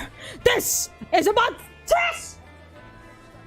I grabbed the purple pen and smoothed out the creases on the paper. Gonna keep going? Until the end. I finished writing my new bit, and look at the time. You're a big girl, Marina. You can handle this. You can get Tess her present, and you can show Amber you're more than capable. I'll be right back, Mr. Vendor. Just gonna take one last stroll around. If I make sure not to go very far, I can catch this bully in the act. There's only 10 minutes left. Mariah could no longer contain the seething, swirling rage within her. She felt it from the soles of her feet to the tips of her split ends. Oh. So they want to die. Sister, if you're gonna commit murder, could you possibly do it in front of one of the other booths? Thank you.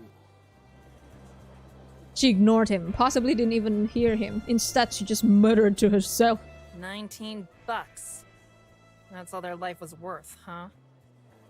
The bet was too precise. Her opponent is this villain, this terror, this scourge, this dick! They had to have known she only had a 20 on her. This new bet was a geometrically calculated kick in the nuts! Listen, I don't want to throw off the vibe, but if there's gonna be trouble, then I'll need to ask you to leave. I'm not going anywhere! No, Mariah. Not until I win this thing or bust up their face. 5 minutes remain. I'm so mad. I stomp around the corner, headed straight back to the silent auction booth. I mean, silent auction booth. Maybe it's not the truest thing in the world, but I like to believe that every stranger is good at heart. Oh, sorry. But this person, I'm not so sure. They made someone else's bad day even worse. I'm gonna give them a piece of my mind. I'll make this quick. Mariah stood in front of the booth, cracking her knuckles.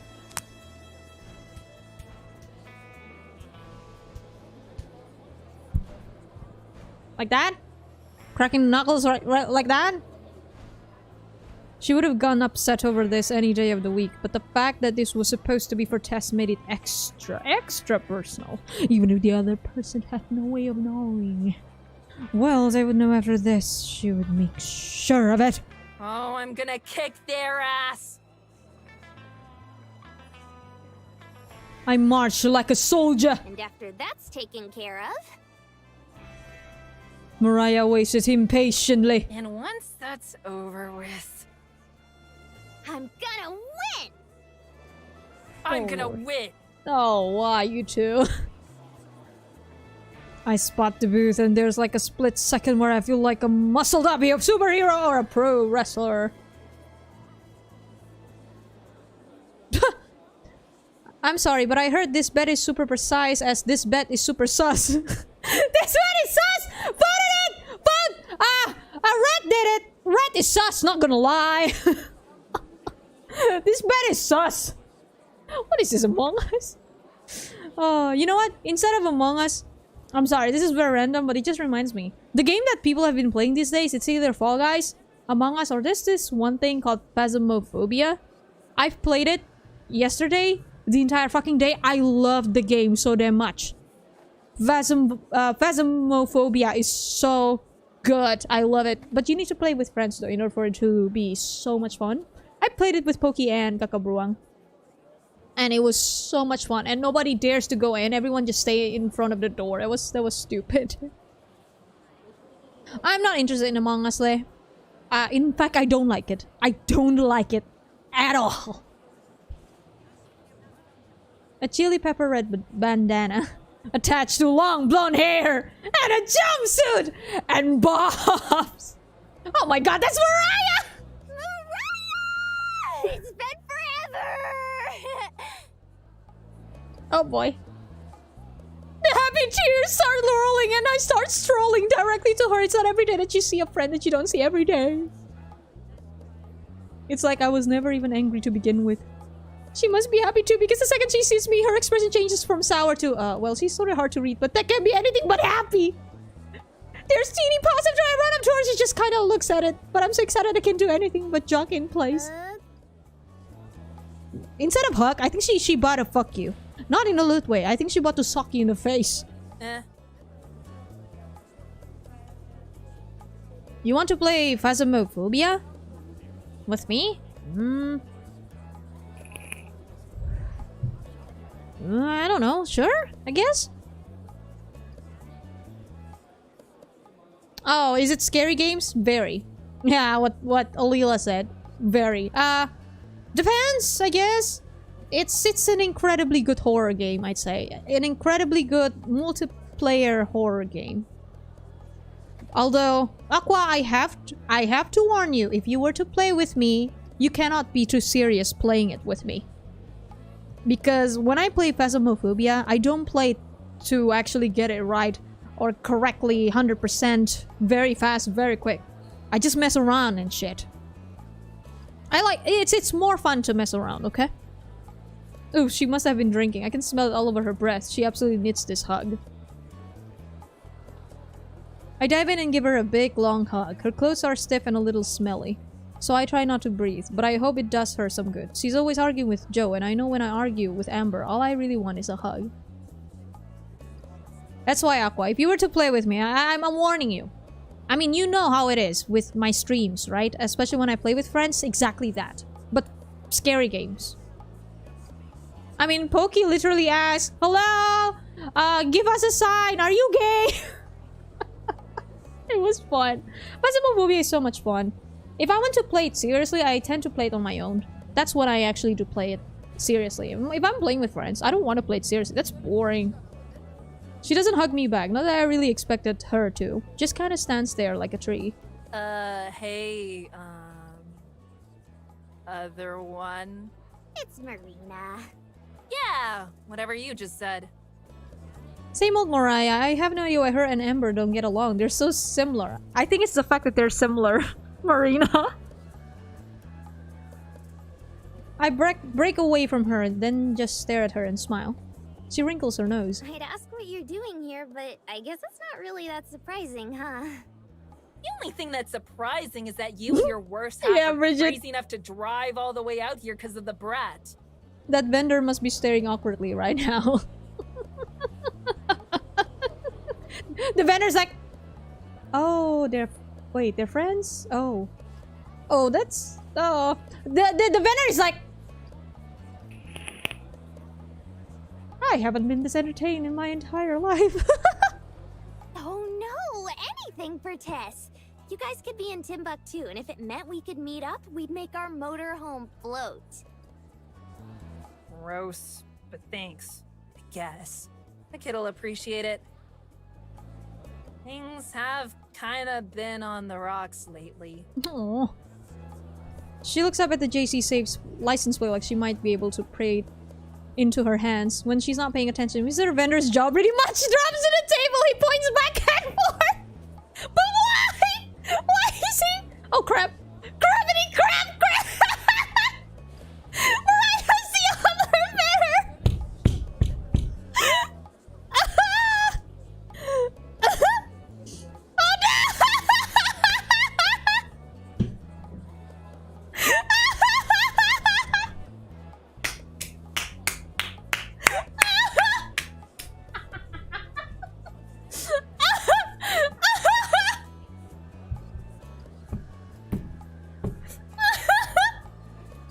I swear this is not the goofball mode, but this is fucking good. I want this gift in my life. I want this as a gift. And I want it in my life.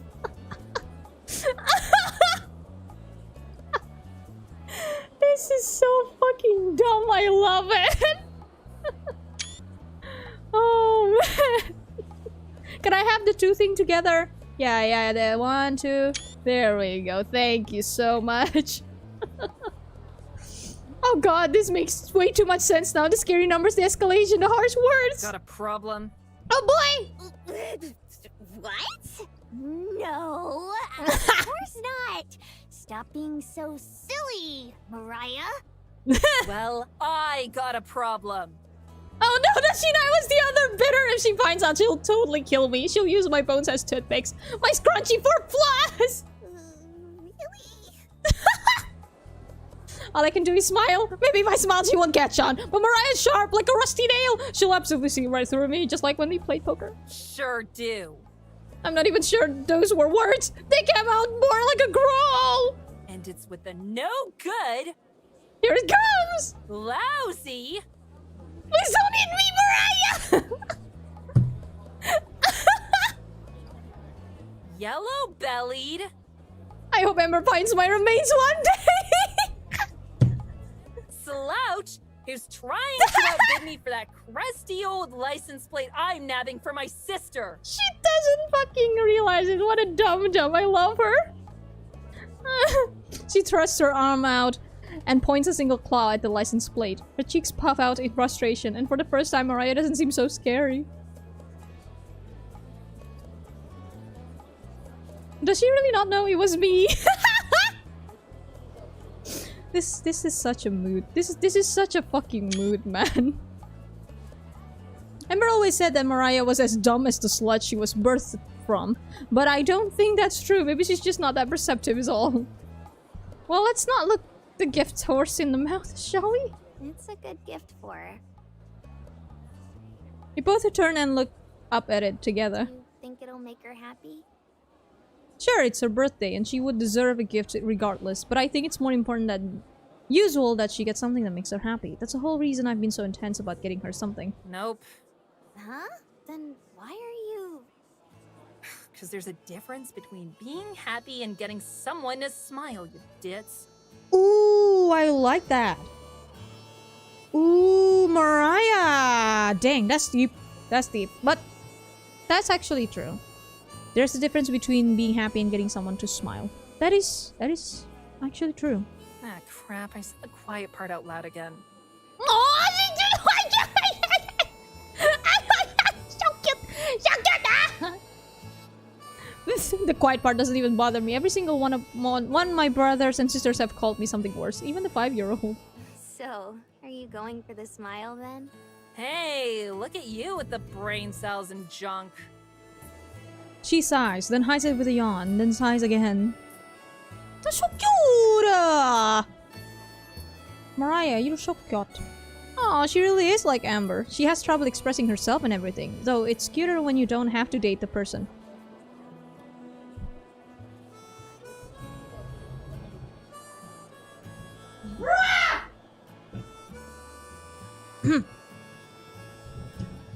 I'm fine. I'm fine. Hey, Bike! Yeah, I'm fine. I'm fine, Bike. How about you? You fine? Yeah, me too.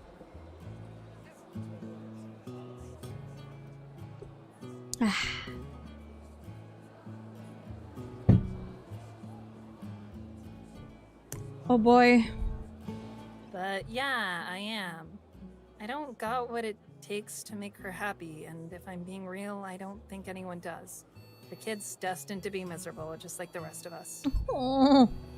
Oh, I don't think that's true at all. Everyone has the chance to be happy. Sometimes it just takes some work. Maybe some support from people you know love you? I nudge her with my elbow, a little hint from one big sister to another. Her face scrunches up like she just smelled something funny. I snap my elbow back into place. You really believe that crap? Sure. I guess that makes you special then, huh? You've got a perfect little life and you're always happy. Nope. The opposite, Mariah. Well, no. Not always. Something inside me tenses up. Is it even most of the time? It's the kind of feeling I get late at night, when Amber's asleep and I just turn over to look at her. My emotions always get all jumbled up during those times. Not lately. I want to look at her and be in love, but recently I've only been able to think about how she might be better off without me, how she might be happier, less annoyed. That's something you need to talk to your partner. Hello? Do you hear me?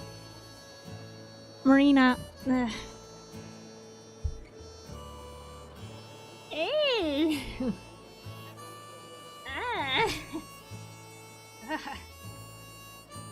Oh boy! Oh boy! Oh boy.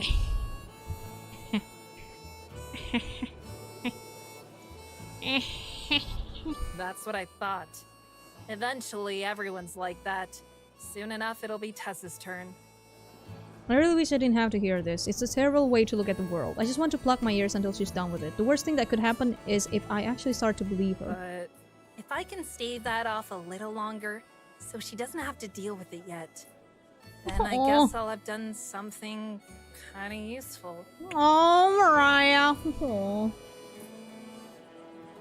My heart dances and I feel my mood perk up with it. So she's not a debut downer, after all. I don't think you actually believe that, Mariah. Huh? How about you get a little closer and tell me what it is I believe?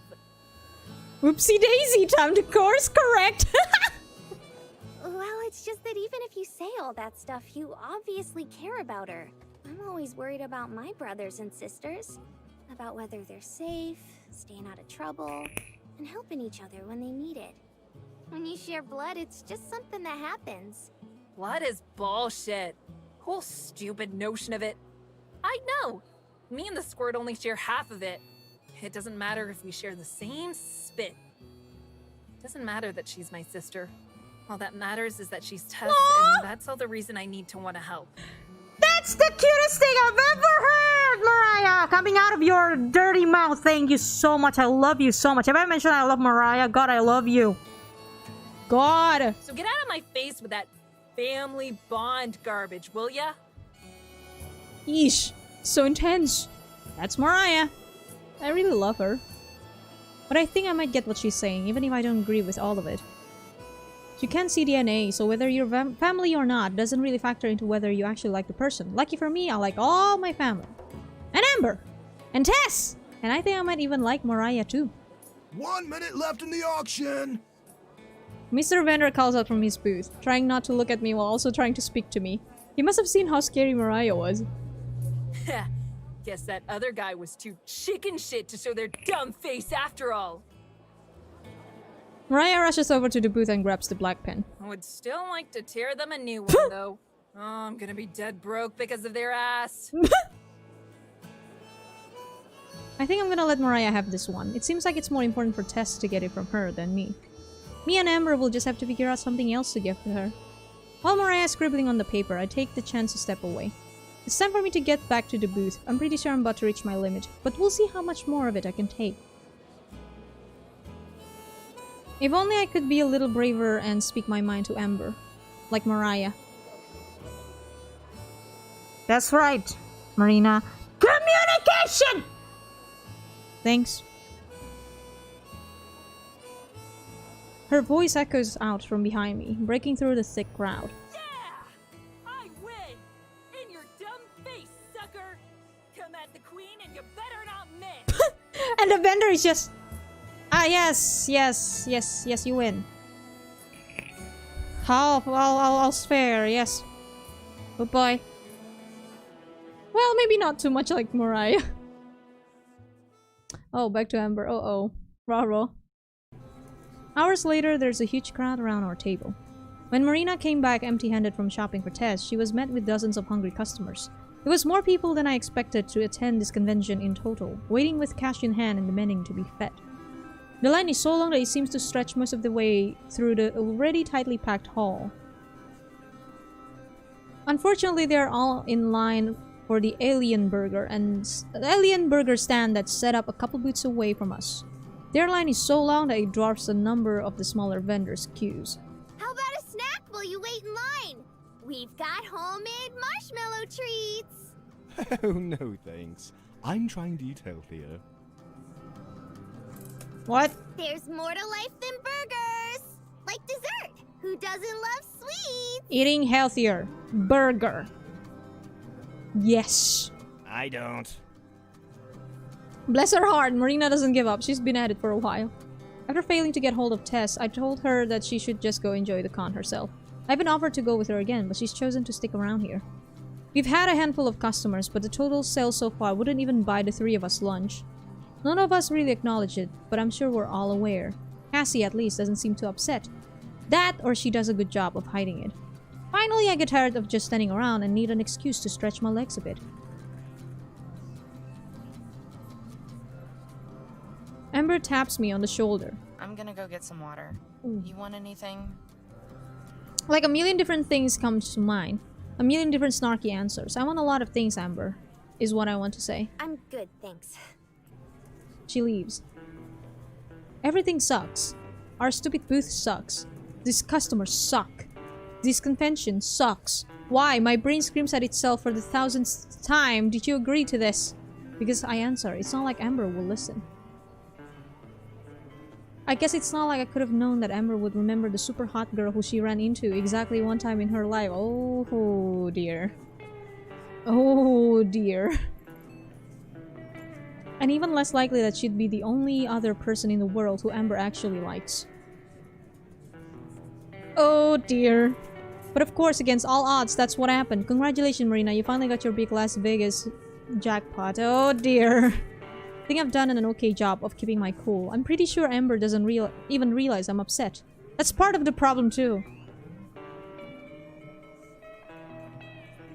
The one time that there's something I want to do, and of course Amber can't help but remind me at every turn that she doesn't want to be here. Stop!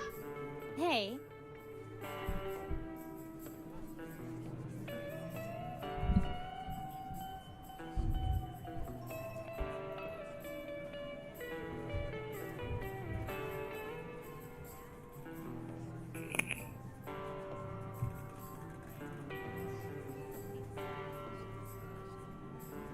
I'm sorry, I'm just feeling so attacked right now.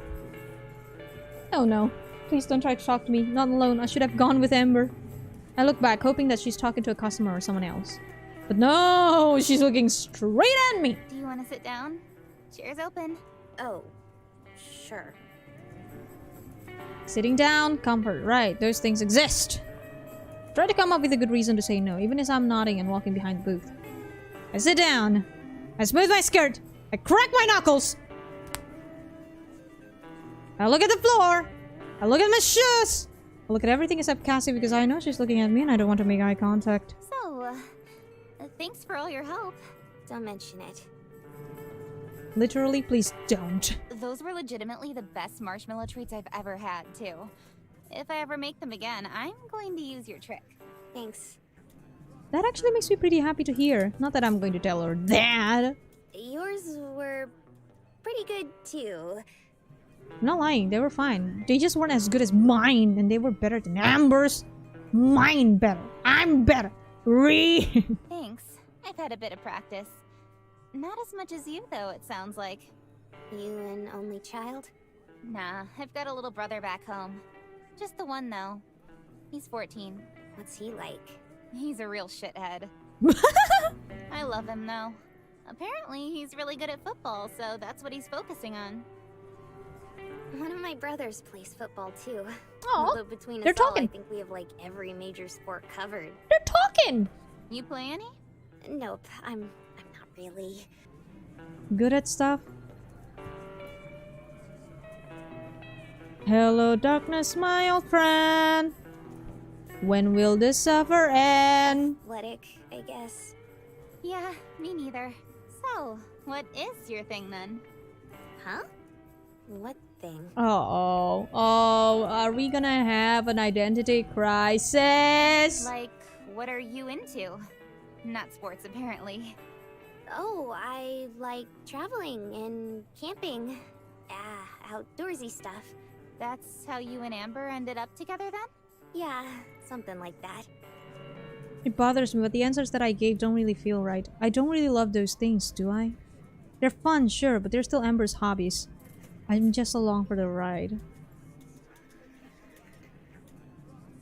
Communication, guys. When I think that, I get a funny feeling in my stomach, like a pit just opened up and I'm falling inside of it. This is pretty much the worst place in the world to have a panic attack. Oh god, so I distract myself with the first thing that comes to mind. Oh god, breathe! Breathe! Oh lord! Marina, are you okay? What about you? I have no idea what it's like living in a city where stuff like happens. It's not all it's cracked up to be out here, that's for sure. I moved out here a couple years ago because I thought the same thing, but turns out that the idea of living in Las Vegas is way different than the real thing. Where'd you move from? Cassie smirks. New Mexico. Albuquerque, specifically. Ugh, so you can relate then. Totally. I didn't really have anything going for me here, but I didn't have anything going for me there either. So I figured, what the hell? I may as well make a change and do something with my life. Oh, Cassie. So you came out here? Yeah. Dumb, right? Nothing really changed, though. Guess I brought my problems with me. Am I kind of sensing, kindred spirits? I don't think that's dumb. Oh! I'm here for practically the same reason. Just took the first chance to get the heck out of where I was.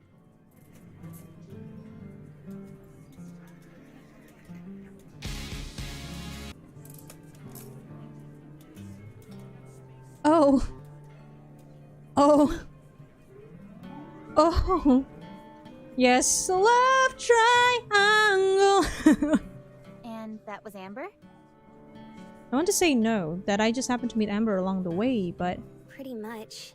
I didn't get very far. If my dad had come to get me or something, then I'd probably still be there right now. Seems like you two take good care of each other. Me and my dad? No, you and Amber. Duh, of course you meant Amber, you dummy. Oh, yeah, I guess so.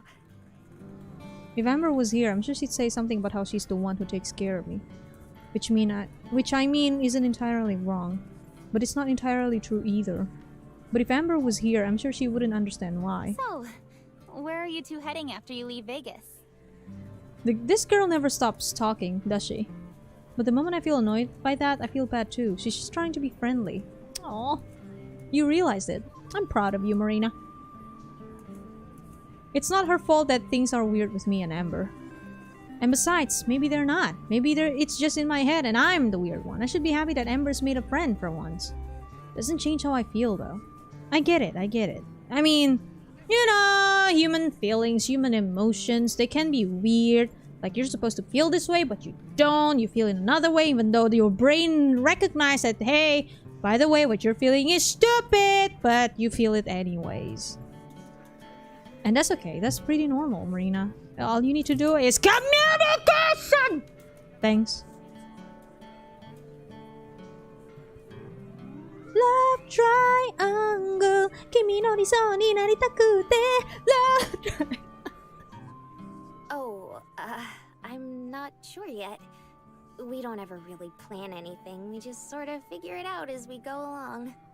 Hello, Imi Wakanai, hello, and welcome, Benvenuto to Fork Road Blossoms. Next suffering. Anywhere that you really want to see someday? A couple of places, I guess. Like New York and those big cities. I've never been to the other side of the country. Ooh, or San Francisco, just because it always looks so nice in movies. Or maybe Portland. What's in Portland? It just looks pretty. Can't argue with you there. We sit back down and I check my phone, just for something to do with my hands. No new messages. I keep hoping Tess will text me back. Does it say something about me that the person I text most is an 11-year-old? Maybe, but I don't know what. I don't want to know what. I've always wanted to see New York too. I feel like that's what real cities are supposed to be like. Skyscrapers and subways and millions of people. Right? Honestly, that's what I thought Las Vegas would be like. Disappointed with the reality? Only a little. Well, that makes two of us again. Why not ask Amber to go check out one of those places? If you two don't ever have a destination in mind. Maybe. She sure does bring up Amber a lot. Speaking of, I wonder where she is. The vending machine isn't that far away. Who knows? Oh, you're kind of spilling your feelsies there, Marina. I don't mean to be snappy with her, but it comes out that way. Yabba! I hope that maybe my tone went unnoticed, but I can tell by the way Cassie raises her eyebrows that it didn't. Nice going, Marina. You're on a roll today. You know what, Marina? I think you might need to talk. Either to Maria or this girl. To Cassie. Or maybe, you know what, the better solution, talk to Amber. Although, to be fair, I think for something like this, they needed a second opinion. Because I have a feeling if they were to talk to each other, it might go around and around, it never ends. They might need others' opinion. Still, seconds after saying her name, Amber appears from around a different corner than the one she went down. Why does that make me so nervous?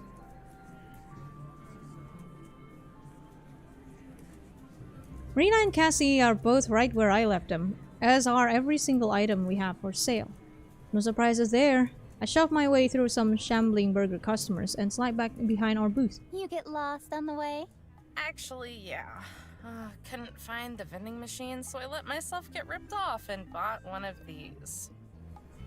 I hold up the bottle for him to see. It's a souvenir plastic bottle with the convention's logo covering most of it.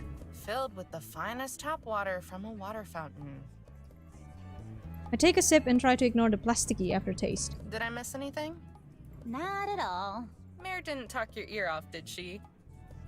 I put my hand on Marina's shoulder, but she shrugs it off with a cold look. Nope. I think I might have talked hers off, though. Cassie's like, yikes.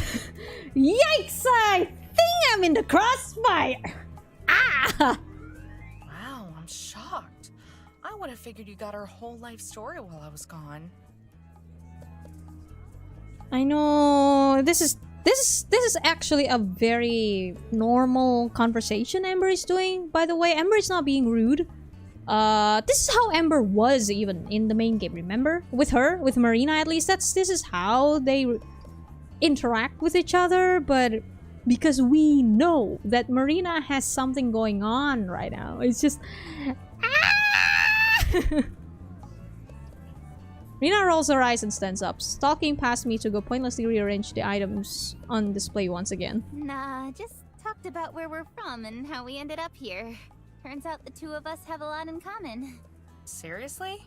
Yeah, we've both got the same kind of wanderlust, I think. Only difference is, I never got to burn mine off on an epic road trip with my girlfriend. Oh dear. I take a seat on the now empty chair. Oh, that's good to know you, Amber. God, Amber, you didn't know.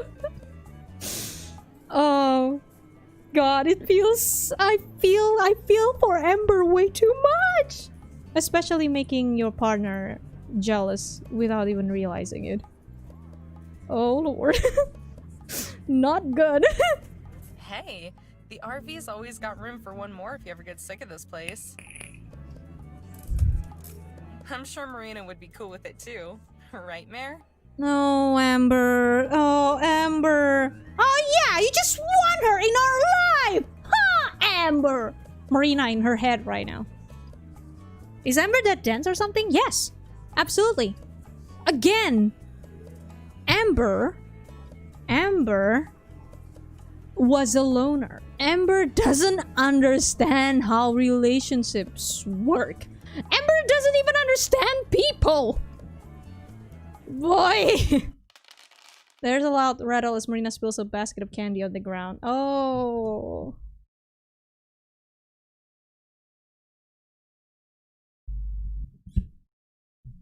Yes, I'm looking at it. I'm looking at it. Yes. I can't see things. No, I can't. No. Fuck. Mare? Can I use this as a white flag? Yes, I can. Here, white flag. White flag. I'm done. I give up. I give up, y'all. Jesus. Fuck. Stand up right as Marina's hand tightens into a fist. When I place my hand on her shoulder, this time she doesn't shrug it off, but I can feel her body shaking. Chat, can we have F? Can we have F in the chat right now? Please? Just for me? Chat? Have all the Fs in the chat as much as you could. Don't spam it, but do it, please. When she finally turns around, there are tears in her eyes. Oh. Crap.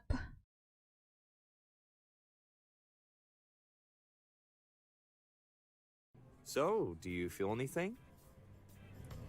Boy. F stands for fuck's sake.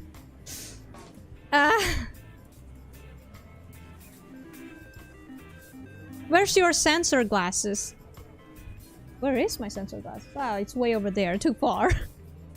Let's continue to squeeze the men in the gray alien's mascot suit, counting the seconds in her head until she reached 20, because 20 was the amount of seconds in an article she had read said it would take until a hug would release endorphins.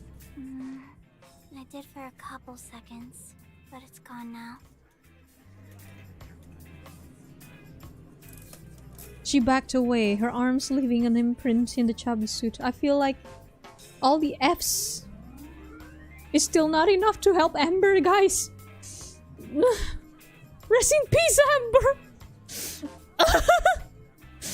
Oh, I feel that so bad! Amber. Oh, boy. Sorry, mister. Joan has wandered off. The next child in line tackled the alien with a sprinting hug, weighing the immobile suit to the ground. Children swarmed him as the line devolved. Chaos reigned. It's all good, kiddo. At least you felt something, right? Feelings are fleeting.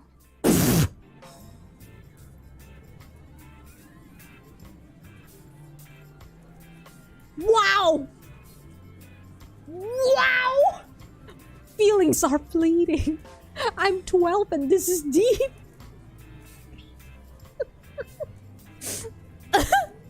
Feelings are hakanai.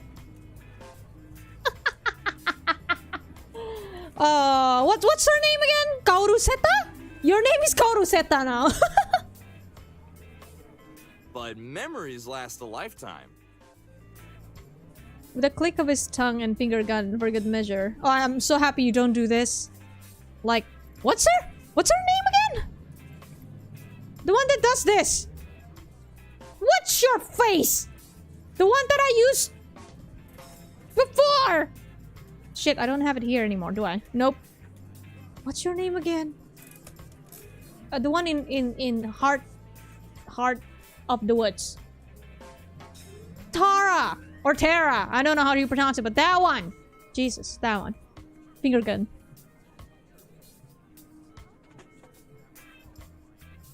Tess stared at her reflection in the polished floor. Jo patted her head, and each time it landed, she felt like a nail being hammered back into place. If I'm not mistaken, we each have 4 or so tickets left. How's my math? Pretty good. We have 8 altogether. Jeez, $40 really doesn't take you far here, huh? I thought the carnies back home were bad. We're all just marks waiting to be worked, brother. Bruh! Bruh, Tess! Stop! No! Don't go! Don't go into the darkness! No! Oh, Jo scanned the hall, searching for anything other than another carnival game. Tess was too good at those, and after a few minutes of holding her giant stuffed prizes, her arms would get tired. Each and every time she would hand them off to people she thought needed them more.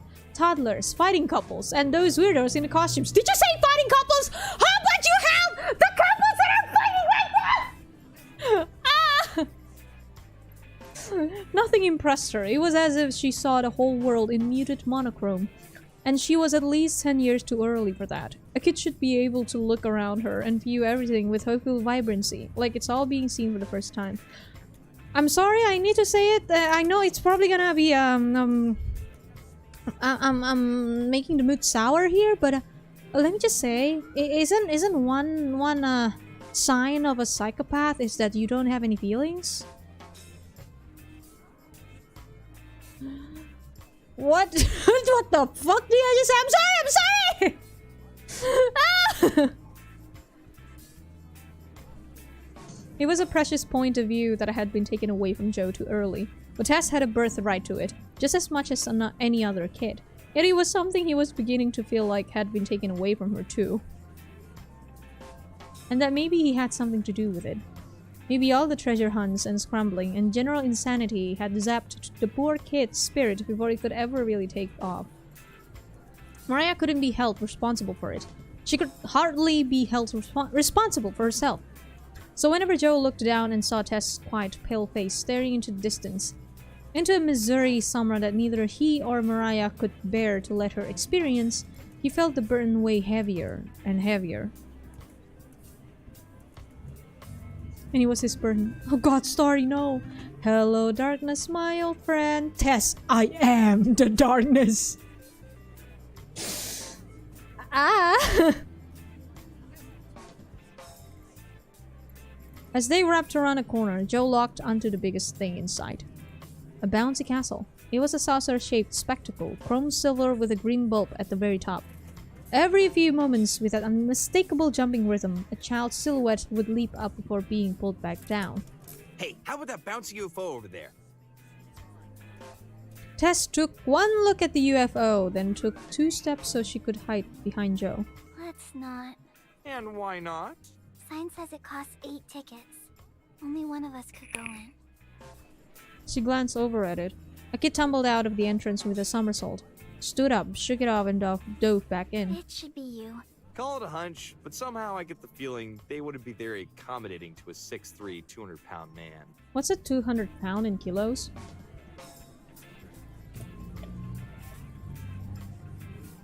In kg. 90 kg! Holy fuck, that's... I mean... You're a 6'3". 6'3" is basically really tall, right? I'm not sure how tall, but I think that's very tall since I'm only 5'1". Wait, 5'2"? 5'1" or 5'2"? I guess 160. 5'2". I am in fact 5'2". So... You are extremely tall. But tell you what, you can have my leftover tickets and spend some time in there yourself. Her shoulders stiffened. She wished she were one of those desert tortoise. I'm not sure how to pronounce it, whatever. She saw sometimes. At least they could hide in their shells. Do I have to, Joey? He floated his hand behind her back and ushered her along. Yeah, sure. When's the last time you played with kids your own age? Never. It'll do you some good then. Come on.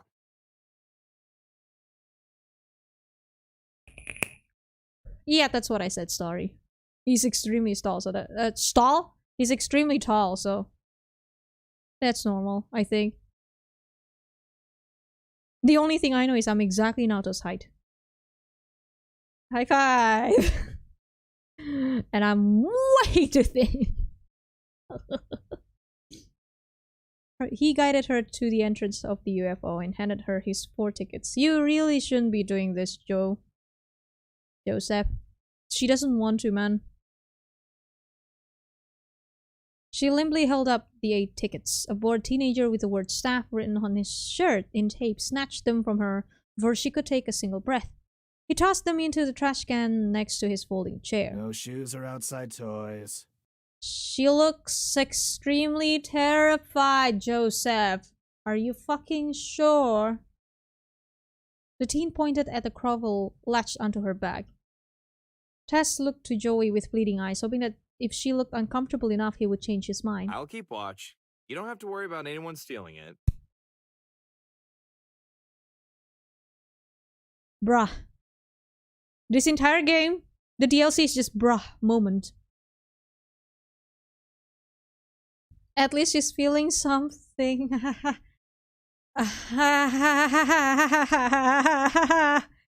It seemed all but inevitable now. Tess bent down and unlaced her hiking boots. She sat them side by side, aligning them with all the Velcro-strapped sneakers that had been tossed aside. Next up was the crovel. Crovel? She slid it from its sheath. The whole thing was almost as tall as her. She cradled it in both arms, then laid it on top of the row of shoes. Its weight flattened all of them at the toes. Tess stood in front of the inflatable horror looming over her. Piercing shrieks rang out, like the screams of the damned clawing through the earth's crust. What were they doing to each other in there?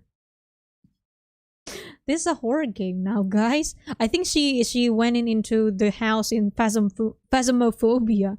Also, hello Dan, hello Andrew, welcome, Bonven to suffering. It's just pure suffering and horror in this. What would they do to her? Come on, kid, there's a line. The teen shoved her into the entrance, the curtain swallowing her entire body. In her last attack of despair, she reached her hand out towards the light. Joe swelled with pride as he watched Tess get whisked away to adventure. What a little trooper.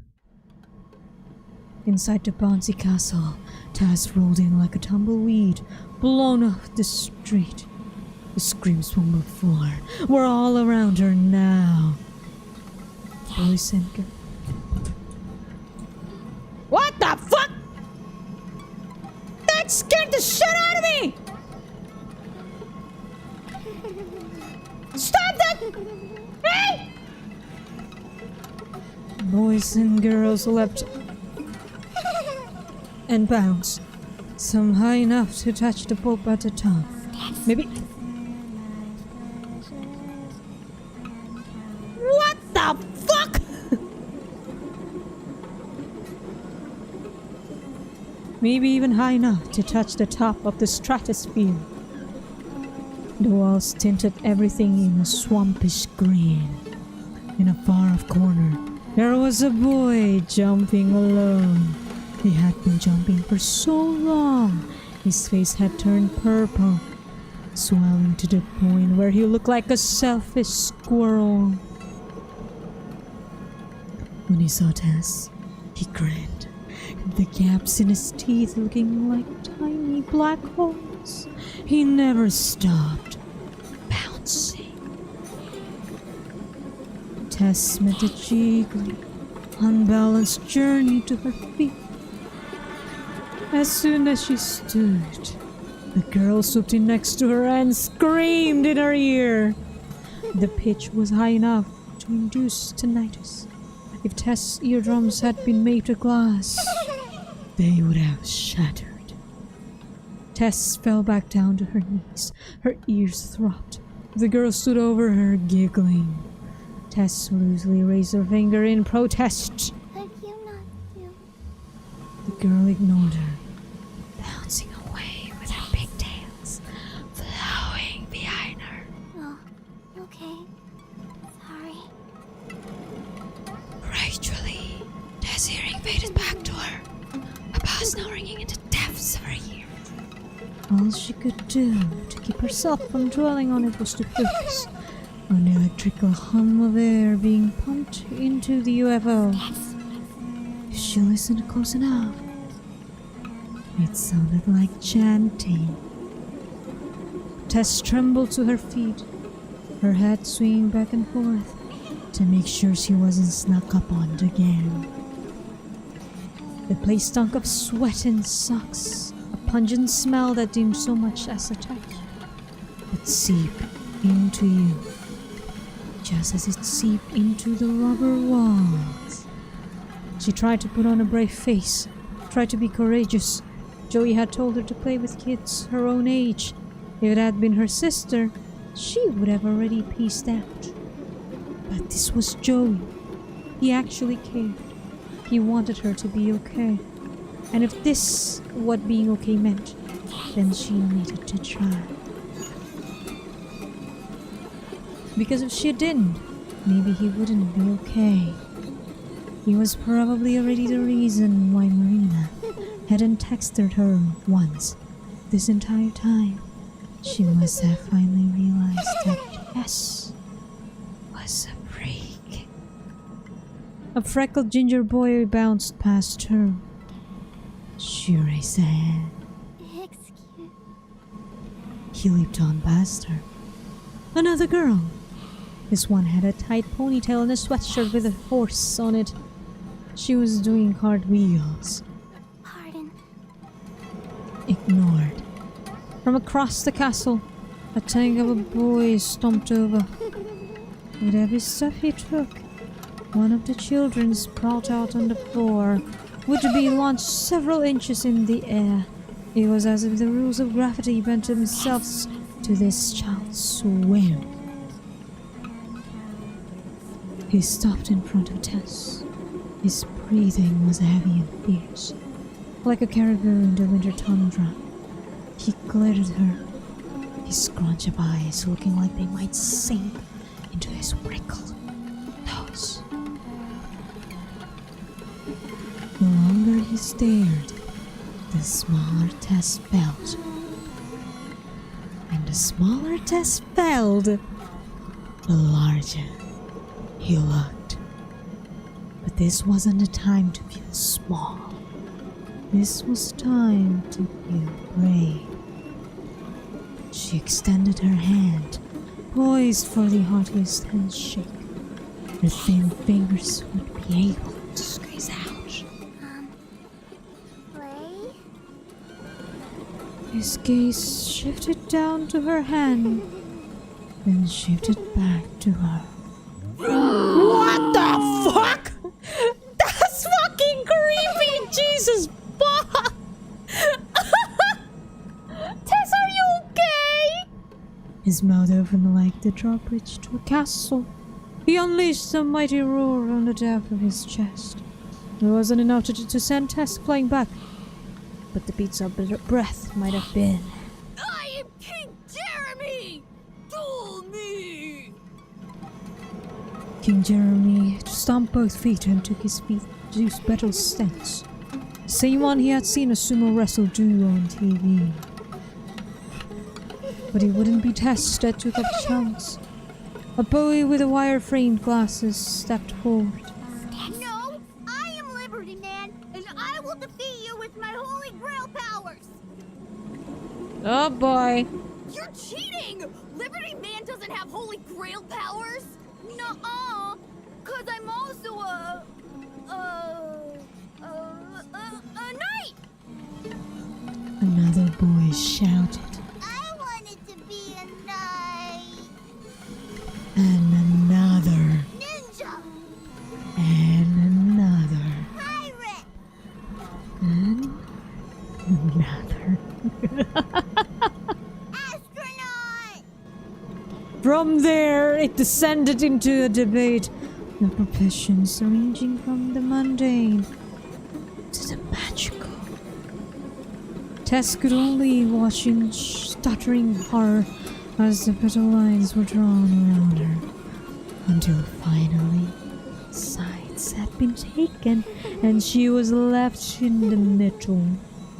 Also hello, and welcome. But then on to Forkroot Blossoms next suffering. So, what are you? She looks like a hobo. Wait, no. Oh my god, she looks so terrified! But it was too late. It was like a plague. Every child picked up on it. The very essence of hobo had been carved into the bouncy castle lore. I want to be a hobo. Please, don't. She's already the hobo. I'm not a hobo. I'm not. It occurred to Tess just how hot inside the bouncy castle was. The air was still and hovered over her like a humid day at the river. Her breathing was short, shallow, impossible to control. Her chest heaved in and out, taking in oxygen by the shovelful. I knight you as Sir Hobo. No more children, but shadows. They circled around her, the mutterings of hobo forming into an amorphous suggestion of the word. Even when they weren't saying hobo, they were saying hobo. Why was she a hobo? Did she smell? Or maybe they just didn't like her. Was this rejection? If it was, would they push her? Scream in her other ear? Yell at her? Would she yell at her later because of this? Would that make her sad? Would that cause Joy to not be okay? Would Marina stop talking to her altogether? Would it all be her fault? It would. It would have to be. And then she would lay awake at night when it was dark, when bad things happened, when bad thoughts appeared. Would her life always be that? Just one big bad thought? Hobo! Hobo! Hobo! Dear Lord, this is creepy. Yes! The girl with the pigtails screamed. Tess shocked through the crowd of regular giggling children who were not singing or chanting, or even a choir. She ran for the exit. Back outside, Joe swallowed back a yawn. Tess bounced out of the UFO. The teen working the entrance looked at his phone as she darted off. Her head swung back and forth, her silent promise that she would never go back. Tess? Hold up! Where are you headed? Tess? He watched as the top of Tess' bandana disappeared into a sea of attendees. Some made space for her, most didn't. Crap. He rushed over to grab Tess' belongings. Wait, you can't just leave your things here! Tess! Oh, Joey. He sprinted out the play area, her shoes and grovels swinging from his hands. Tess! Where are you? Just say something so I know you're okay! A flood of worst-case scenarios spiraled through his thoughts. Running away, kidnapped, hurt, the usual suspects. But there was one image that haunted him, and despite him never having been witness to it, it had carved itself into his memories for years. It would remain there for his entire life. In this vivid painting where the water flowed, a toad croaked, and the brush dipped the humidity of summer, there was a small body that floated down the stream, face down, bobbing with the current. Except now the body had platinum hair, a red bandana that was sopping wet. They were pale and still. He tried to push it out of his mind. Thinking about it made it harder to run, harder to breathe. But he wouldn't go away. Not really. He spun to bear. Finally there was some respite. Assurance that he was okay, that Tess was okay. From activities where the crowds had thinned and the decorations were sparse, Tess sat against the wall. There was one drinking fountain on the wall and she sat directly under it, Curled into a ball and with her knees drawn into a chest, she rocked back and forth, her bandana shadowing her face. Jo breathed a sigh of relief. On the off chance there was someone up there looking out for her, she looked up and tipped his bandana. He strolled to Tess and shot her a smile. How's it going, kiddo? No response. I think you forgot these. He leaned her grovel against the wall. His adrenaline told him to just drop the shoes, but he made sure to place them gently at her feet instead. Her shoulders hopped twice. She looked up at him. 2 tears slipped out of the corners of her eyes. Otherwise, there were no sore eyes or puffy face. Jo dropped to his knee. Hey, is everything okay? She shook her head. Once left, once right. I don't know if I'm happy or not. Tess! His mouth hung open as she tried to formulate a response. Although the truth was as obvious as the 2 tears sliding down her cheeks, no happy person would ask that question. Do you feel unhappy? She nodded. I think so. Jo frowned and looked away. The guilt made it too hard to look at her. Tess wiped away her tears and sniffed up everything else. Are you afraid to cry? Not really. I just don't feel like doing it now. So you feel better? No. Just don't feel like crying now. Oh, Tess! Other kids cry a lot. They scream too. I don't know how they do it so much. Hey, It seems hard. you don't have to be like them, Tess. Be who you are. We're all not so different, I guess. She brought her knees further into her chest. And scary. Emotions are pretty scary. True. Yes. I want them to go away. You feel them a lot, huh? Yes and no. Sometimes I feel a little. Sometimes I feel a lot. It feels like... Tess ruffled her bandana and tried to think of words. Words were hard. Finding words for herself was harder. It feels like... people want me to feel a lot when I feel a little. Or want me to feel a little when I feel a lot. Tess! Oh no! Did you feel a lot back there? Jo motioned down the hall where the bouncy castle was, where all the hectic things were. Too much. Like, I shouldn't be there. And they made me not want to be there. It's always like this when I try to play. Oh, Tess. Jo tilted his head. I didn't know that. Yeah, I know. Joe's shoulders slumped. The kid really had a way of taking the calcium out of your milk. A lot when a little, huh? Yeah, but it's okay, Joey. It's just how it is. Aww. It isn't, though. Clenched the fabric of his jumpsuit, cursing the person who made an 11-year-old think the world worked this way, then cursed himself for his role in it. You're wrong. It is. Sis yells at me because I feel a little. Aww. You run after me because I feel a lot. It's okay. It's what I do. And it's what grown-ups do. Tess! Tess, kiddo! Kiddo! Single dimple formed on Tess' cheek. Except Marina. I like her. She's nice and talks to me about fun things. Sis says it's because she's special. I think she's right. Marina is very special. Aww. Jo decided he'd sweat Mariah over the head later for that one. But I think I scared her away. Too freaky.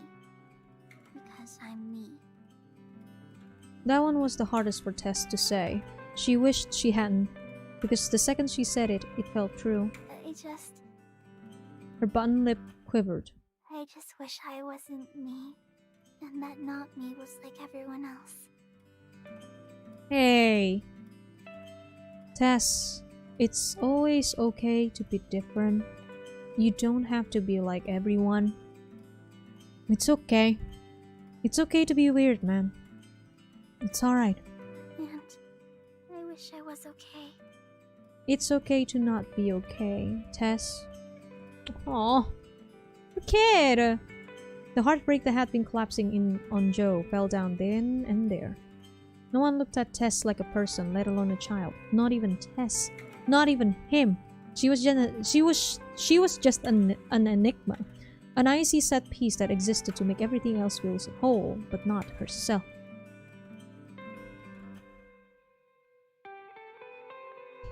He had enabled that. The narrative that small people only felt simple things. It had all come full circle. Joe clutched the plastic dog tag strung around his neck. Either through inspiration or determination, a small fire sparked inside of him. She had tried to explain herself to him as well as she could, so it was only fair to do the same. Alrighty, let's give this a shot. You know, I used to not be okay. Tess' eyes grew wide in disbelief, then small in suspicion. This is a ploy. No, honest. I was pretty messed up as a kid. That doesn't sound right. You're too normal. Everyone always has something in them, Tess. Pretty confident for someone who wasn't even alive to see it. Before I was born? The allure of the before times was too great to ignore. It seemed mystical to her, the era of ancients. I was a lot different back then. Everything was different, I guess. Did she dare to ask? Different how? She dared. Well, I had a brother, for one. Exclamation points went off in Tess' head. She had at least a dozen questions to ask. But before she could bring up any of them, the truth made itself known to her. Past tense? The exclamation points became ellipses. Oh, sorry. It was a long time ago. She stayed silent. You aren't going to ask? Wouldn't it be rude? Joe shrugged. His name was Benjamin, but I just called him Benji. Yeesh, my mom would always throw a fit when she heard me call him that. Benjamin is a perfectly lovely name, and all that jazz. It's biblical. Most things are, kid. Tess recalled the handful of times she had been dragged on Sunday school. Her blood ran cold with Old Testament fear. Oh, Lord! Her voice went quiet. Was it a plague? No, nothing like that. He drowned. Tess shifted around to find a comfortable position, but remained thoroughly uncomfortable. It wasn't scary, just sad, and Joey sounded sad when he said it. I was younger than you when it all went down, and he was even younger than that, so he... Losing track, Joe scratched his head. Half of him felt like he had traveled back in time, to that sweltering day where stepping outside felt like stepping out of the shower. The other half of him felt like it didn't exist. Yeah, couldn't swim. I told him I would teach him how, but there was an auto show at the pharmacy. The Pops shop was sponsoring. You've met my Pops, right? Very big. Very scary. Nah, he just doesn't talk much. Kinda like you. I wish he did, though.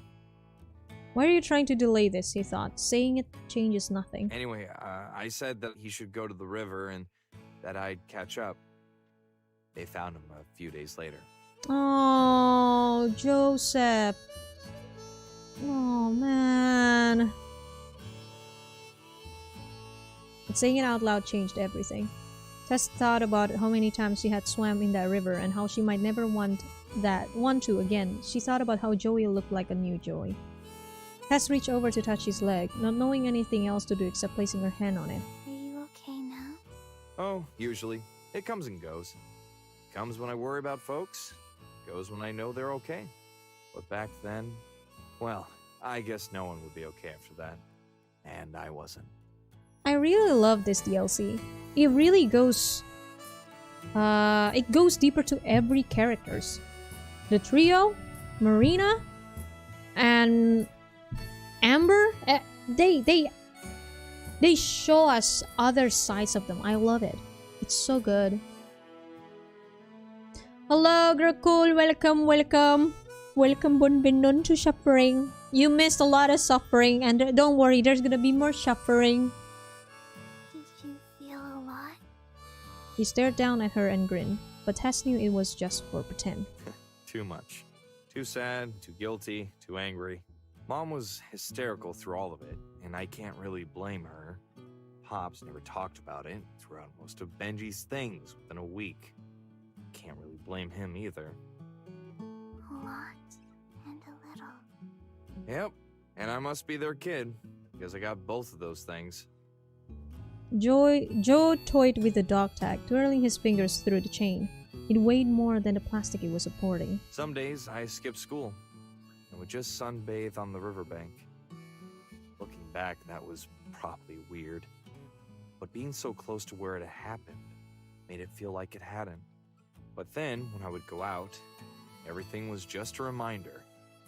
People would look at me and I'd get heated. They'd whisper and I'd lash out. I thought maybe they were talking about how it was my fault.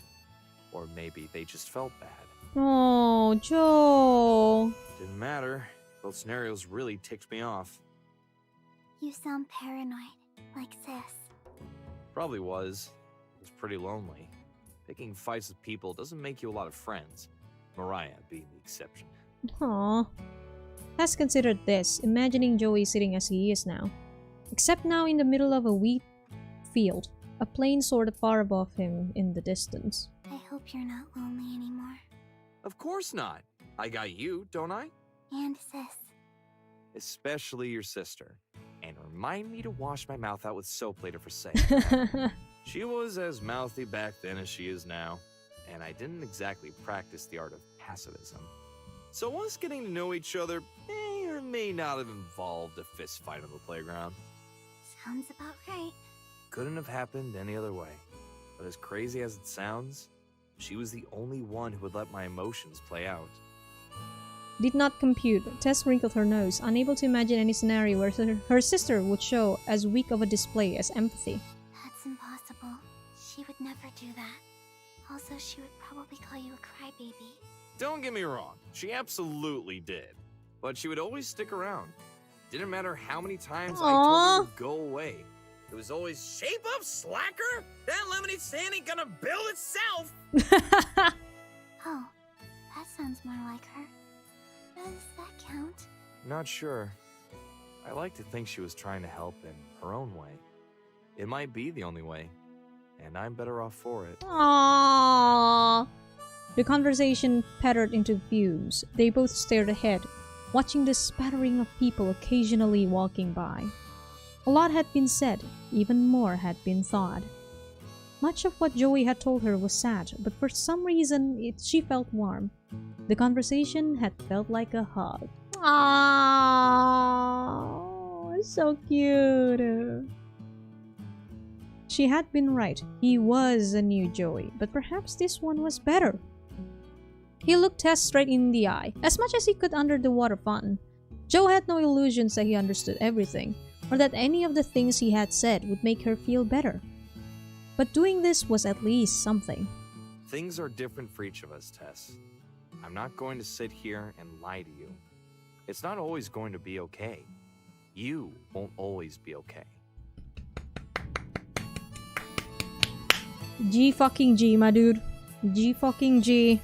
And there are going to be times you might not even know why. Absolutely.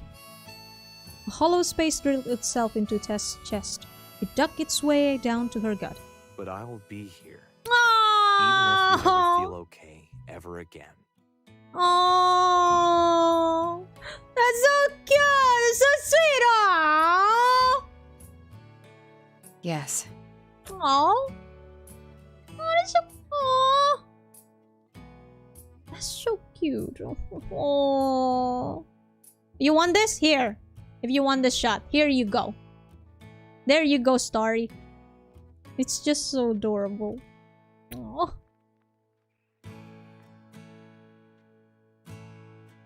However, the thing about hollow spaces is that there's always room for them to be filled. That said, not feeling okay sucks though. So let's try to boost your chances. He pulled the dog tag over his head. At first, Tess wasn't sure what to do. She watched the tag sway from the chain as he held it out. Cautiously, she opened up her palm and reached out. He dropped it in her hand, the beats of the chain rattling behind it. Tess squinted and read the faded name carved into it. What is this? A good luck charm. Might not seem like a real dog tag, but the engraver who gave it to my brother said it works twice as well. A lump formed in Tess' chest. It sneaked its way up her throat, and she could feel it clenching. I'm not a very lucky guy though, so try to give it back once you don't need anymore, okay? Aww. She couldn't see now. Everything looked like a blur of watercolors. She clutched the charm in her fist and brought it to her chest. Joey, I think I feel like crying now. Oh, cry. By all means, Tess, you can cry. She choked out the first 2 sobs before Joe pulled her in. Tess clenched his jumpsuit and cried into it. No one seemed to pay them any mind. Uh-oh, we're back. We're back. Babe, We're back. Hey, what's wrong? We're back. After all that goodness, I don't know what to do. Oh, yeah. I have something sweet here. You know what? I'm gonna eat the sweet candy. I can't. Oh, boy. Are you ready for another ride? Oh, boy. Mm-mm. Mm-mm.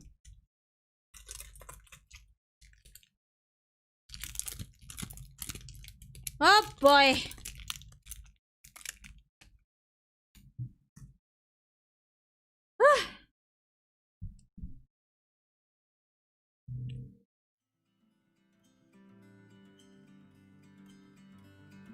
I dug and soup and tried to talk to her face to face, but Marina keeps moving around so that her back is to me.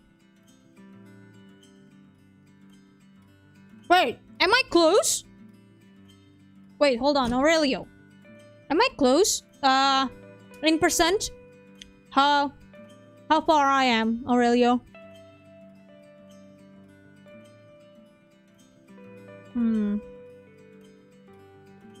Can feel my throat tighten as the reality sets in. I screwed up bad, didn't I? Hey, Marina. I lower my voice and put my hand on her arm. She doesn't throw it off. Are you okay?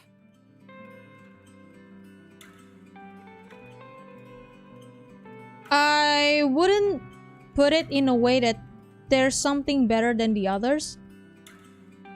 Bridget, the way I think about it is really depends on what you've experienced. One thing will feel like it reaches out to you more. It speaks to you more than the others, I feel. Because this is a 2 completely different problem. If I'm being honest, that one's hurt, yes. And it actually kind of made me teary-eyed for a second. But this one hurt me more. For obvious reasons. So I guess it really depends on the person.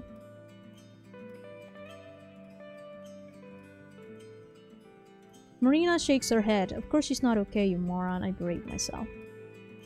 I guess if you've ever been in a relationship, especially something like this, and something like this happened, although I guess this kind of thing happens in every relationship, it just hurt to see. It's as if you're looking at your own reflections because you went through this, and to see them acting like you did back then, it hurts way more.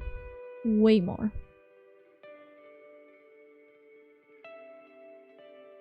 It's definitely not about better, yeah. Which one's better? It's just which one speaks out more. Slowly I turn around, hoping that Cassie hasn't noticed anything that's going on. Naturally, she's staring right at us, but when I look back, she abruptly looks somewhere else and pretends she wasn't. I think we're gonna take a break. If that's cool. Ooh, nice voice acting there. Ooh, shit's gonna go down. She peeks past me at Marina, who's just slouching like a discarded puppet. You got it. I think I can handle the wave of traffic here by myself for a bit. Despite the atmosphere, I can't help but chuckle. Like I said, you two have already done a ton to help out. More than I had any right to ask.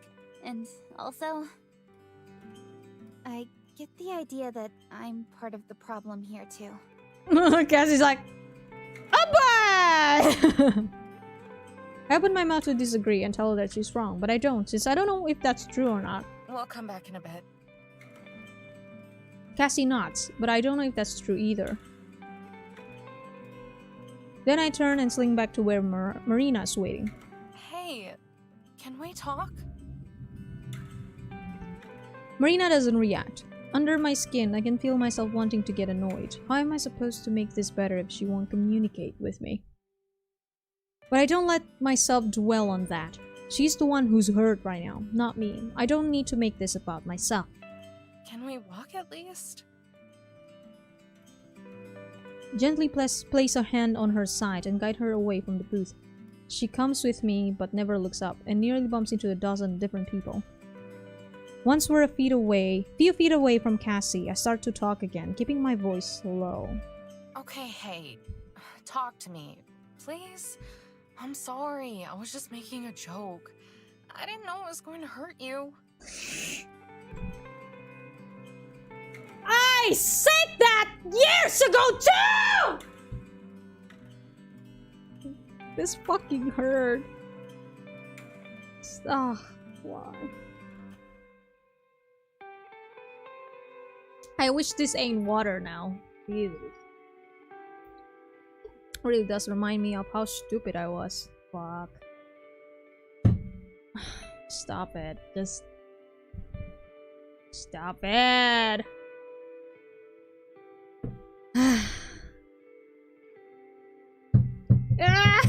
It's so painful.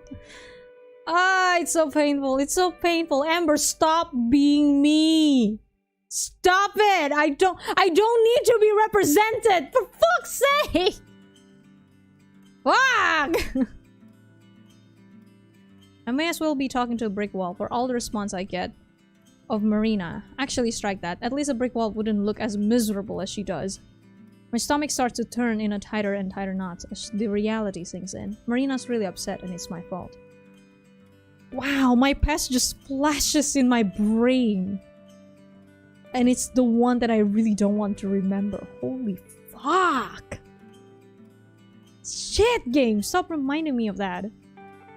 Stop reminding me of the past me. Fuck. Given the timing of it all, it's kind of hard to pretend that this could be for any reason besides the obvious one. It's about Cassie, right?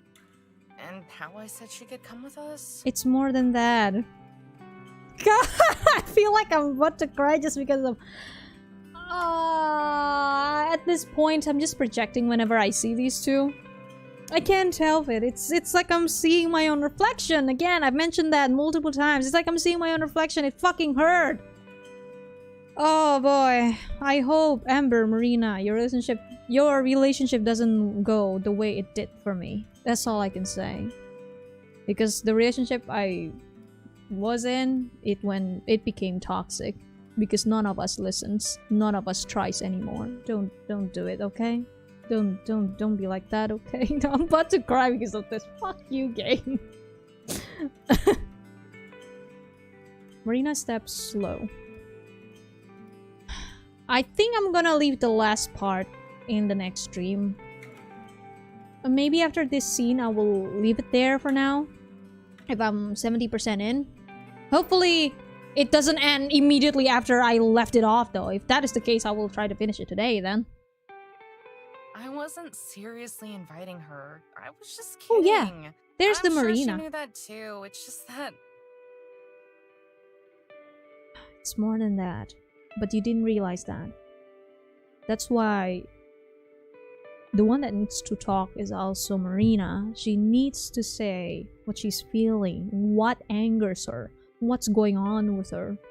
Stop, Amber! Just stop! She comes to an abrupt halt. Even though we're in the middle of a throng of people, the crowd pours around us like a river around a dam, but with more angry looks. Hands on her hips, she glares at me. The tears in her eyes are more cutting than the expression itself. You can't just say you're sorry like that magically fixes things! You can't just say or do whatever you want, then expect me to get over it because I always do!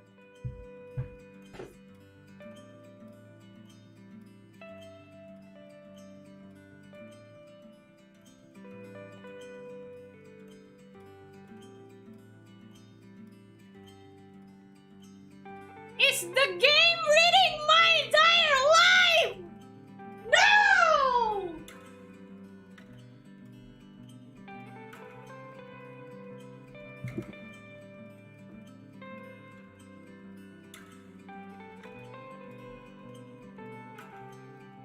It happens the exact same. I hate it. I hate it. I fucking hate it. Stop it. Stop it. Stop it. It hurts. Game! It fucking hurt me, you fuck! Oh, PTSD of real life sinks in. I know, right? The fuck is this? Oh! The responses. This game is way too real. All the responses is exactly like in real life. Fuck! F for fucking stop. Fuck. Oh my god, how dare you? How dare you, game? How dare you? I'm hurting. This and Flower's third game hurts my soul.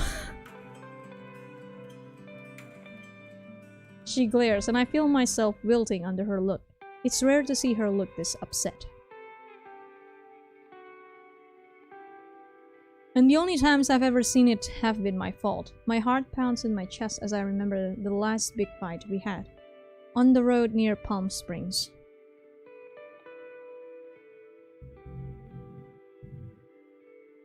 F for flowers and for highway blossoms. Kisetsu o meguri. Can I just... You know what? This game... Hold on just a minute. Just un momento. 28, okay. This game deserves a fucking... Hold on. Here. This one. No. Start from Kisetsu.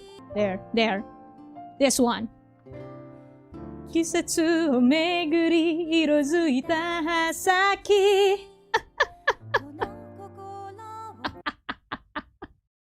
This fucking game, I swear to God.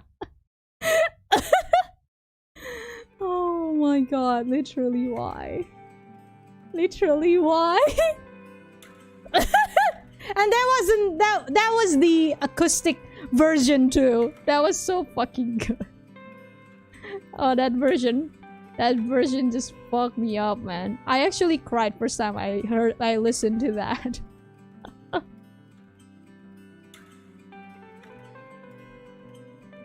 I rack my brain to find the words to say that can make this better, but I draw a blank. Marina. She starts walking, away from the booth and into the mess of people. I stay at her side. Part of me thinks I should leave her alone to cool off, rather than following at her heels like a disobedient dog. But even as I think that, I remember myself running off last time, wandering the city and eventually ending up in Mariah's wreck of a place. I don't want to just run away again, unless Marina tells me to go. I'll stay with her. We walk in silence, a few inches apart, close enough that I could reach out and grab her hand if I wanted to. If she wanted me to, but I don't. I wonder if she has some destination in mind, or if we're just wandering. I don't ask. With each step, it feels like I'm missing the opportunity to say something to remedy the situation. But the right words never come to mind. Instead, my own thoughts taunt me with their uselessness. At one point, I think that Marina is going to lead us out of the convention entirely, but then she makes a left and we continue down a different part of the casino. She's going somewhere in particular, I have no clue where. Finally, after a few minutes of silent walking, we stop outside one of the elevators. Can we go up? It takes me a second to realize that she's talking to me. To the top? Duh, Amber, where else would she mean? Marina nods. I force myself to smile despite how I'm feeling.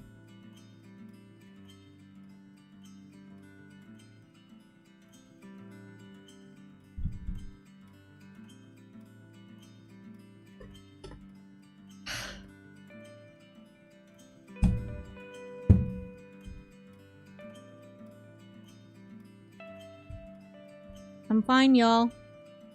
Yeah, that sounds fun. I can see her wanting to say something, but not. She presses a button, and the elevator almost instantly opens for us. Oh god, it got into my underwear. Oh boy, don't worry, I got stuff. I got tissues, I'm fine.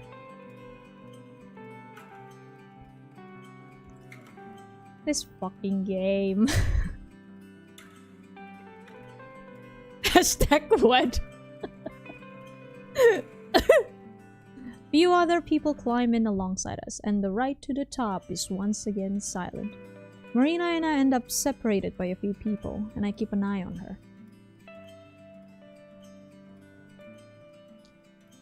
She still just stares at the ground, but at least she's not crying anymore.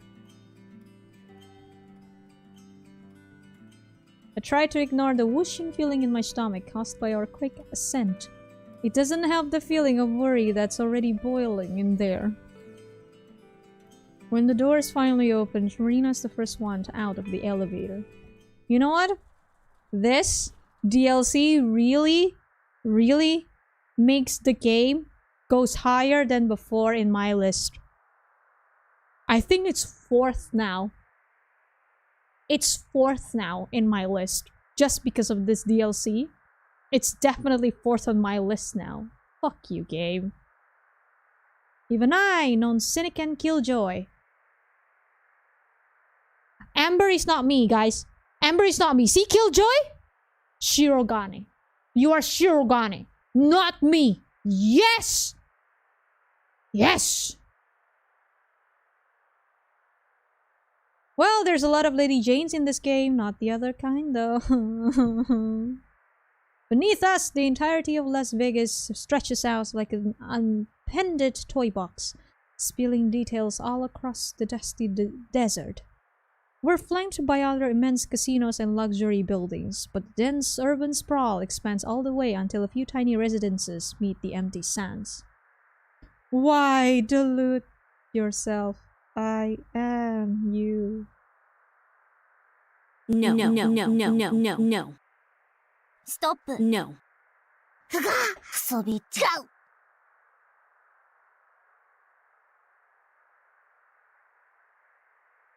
Time to leave the entire fucking country then. Ah!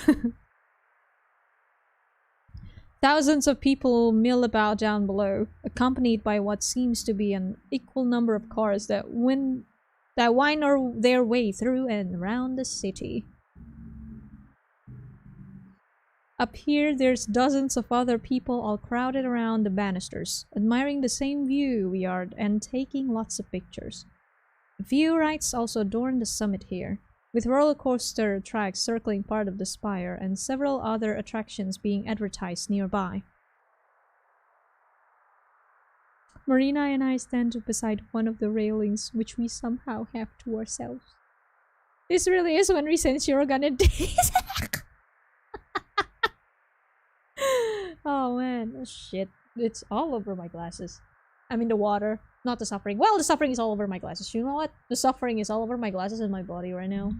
It's just soaking in and just, you know, triggering me so hard.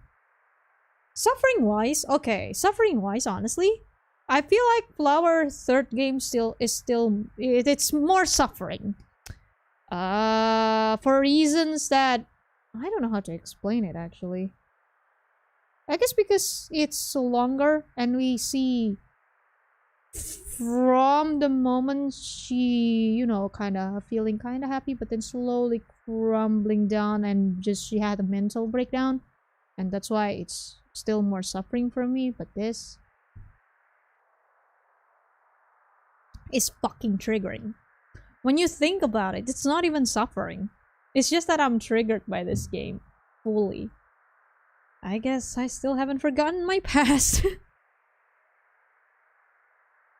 She takes in the sights with quiet awe, which is totally un-Marina-like, but at least I can see her in her eyes that she's enjoying it. Wow. Yeah. Wow. Wow! That wow! Just wow. I don't mind heights, but something about being up here makes me feel very small. Even though it should be the other way around, with everything beneath us appearing tiny in comparison. I grasped the cold metal bar in front of us, holding onto it the same way I'd hold onto a bike's handlebars. A second later, Marina does the same thing. Her hands are close to mine, but don't touch. Yet again, I feel like I should be saying something. Anything, but I don't know the words. Kisetsu! Hold on. Hold on, can we just... Thanks. Yes. Amber. Marina beats me to it. Yeah?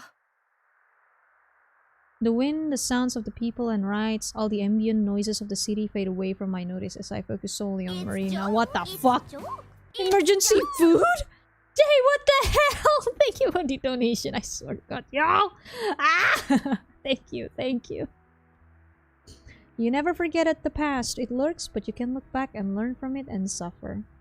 I've learned a lot, to be fair. I was a whole completely different person, for sure. But it still hurts, you know, when you realize what kind of mistakes you've done. It still hurts. I guess maybe I'm a bit of a perfectionist and I hate mistakes. Especially if I'm the one that's doing it. Reminding myself how many mistakes I've done always hurts me. And sometimes it makes me to just not want to talk to anyone and just, I don't know, sulk all day when I remember that. It's a weird thing, man. It's not about Cassie.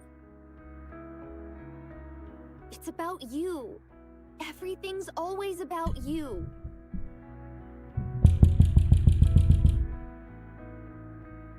Can the game stop saying the things that someone have said to my face? Ah!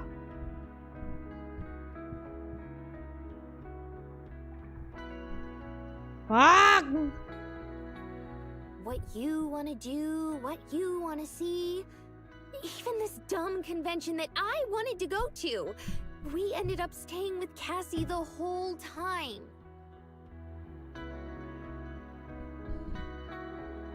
Fuck you, game. Stop, stop, stop. I don't want to see my past flashes before me. You didn't have to stick around. She and I could have... No, that's... But I want to spend time with you, Amber. See, I knew it. Ah, I knew you were gonna go here. Ah! I can hear her voice crack, and I can feel my throat get tight too. I want to do fun things with you and make memories with you. Not just wander around some stupid casino on my own. Fuck me. I really love you, Amber. Like a lot. A lot. But sometimes it's really hard to like you. And I know that most of the time you don't mean it. I try to just ignore it when you tease me or get annoyed or don't care about the same things I do. I'm just screaming into the void right now. Fuck! I know that's just how you are, and so I try not to let it bother me.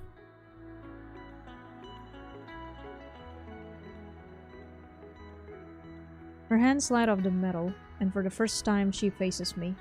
But it's hard, Amber. It's so hard when you treat me like your stupid sidekick instead of your girlfriend. You don't ever have any faith in me. It's like you think I don't know anything. Like I'm a little kid. Play this with Fork Road next time.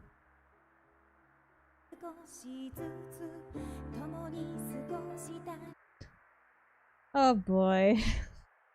Oh boy. Oh boy. And it's hard for me to speak up because I worry that you're gonna get sick of me and want to go back to being alone. And I don't want that. So I just keep it all inside, but this isn't even the first time we've had a fight like this.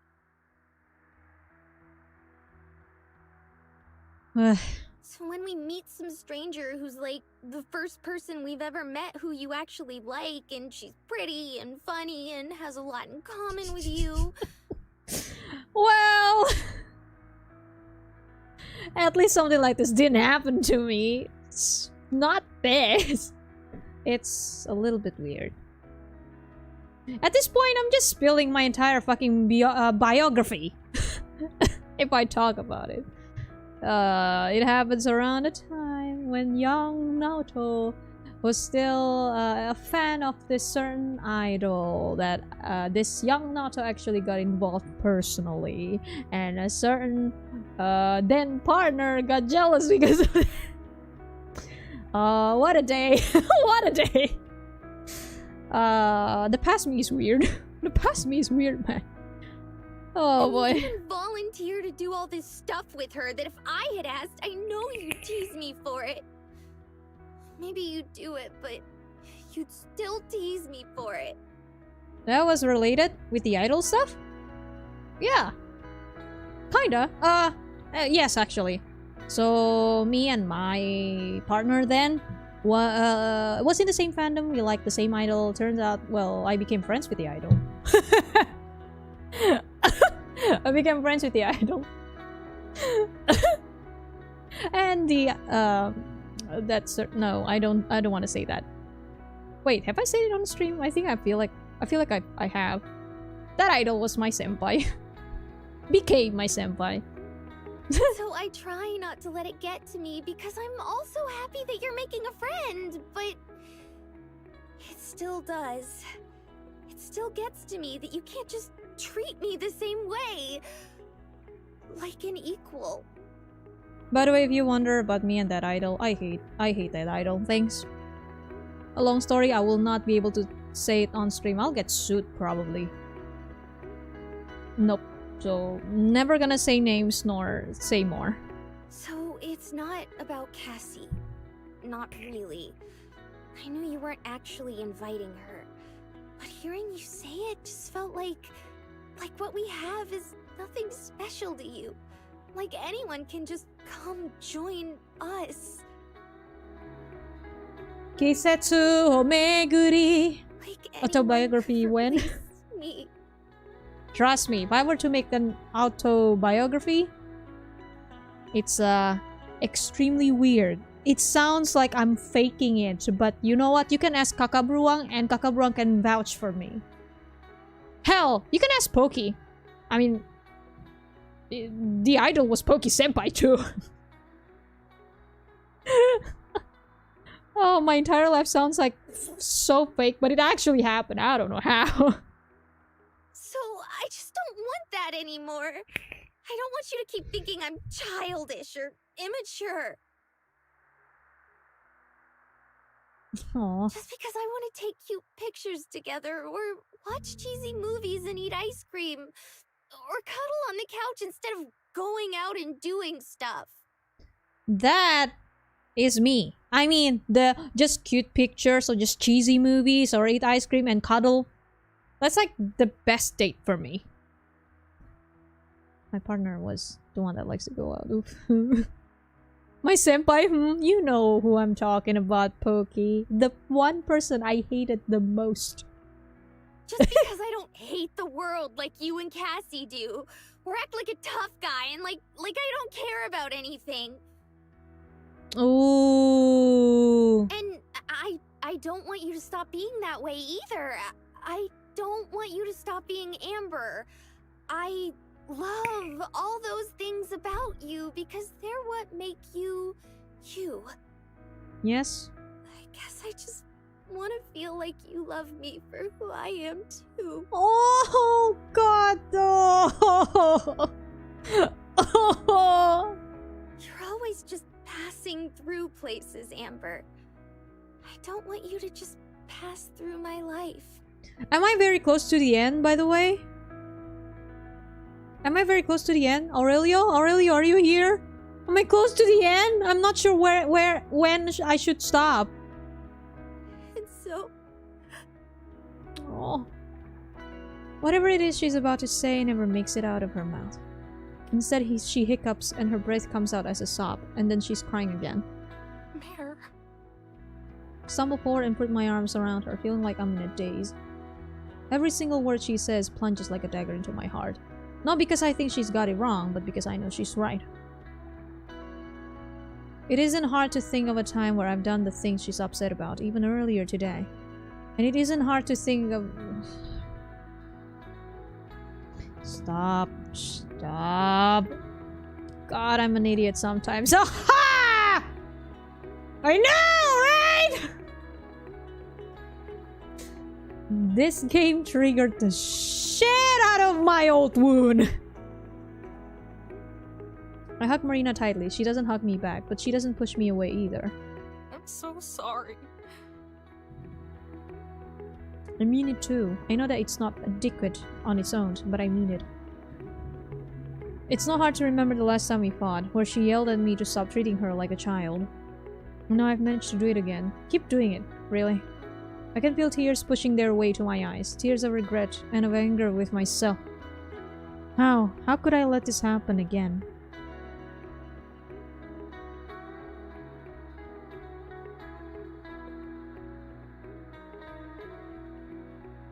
Boy! And again, and again, and again. Ah! Fuck! Stop it! I'm sorry. I say the words over her shoulder, speaking them to the emptiness below us. I know that doesn't fix anything. And that I have a lot of fixing I need to do. Ah! I'm sorry, I'm just triggered. I'm just triggered! But I'm sorry for hurting you.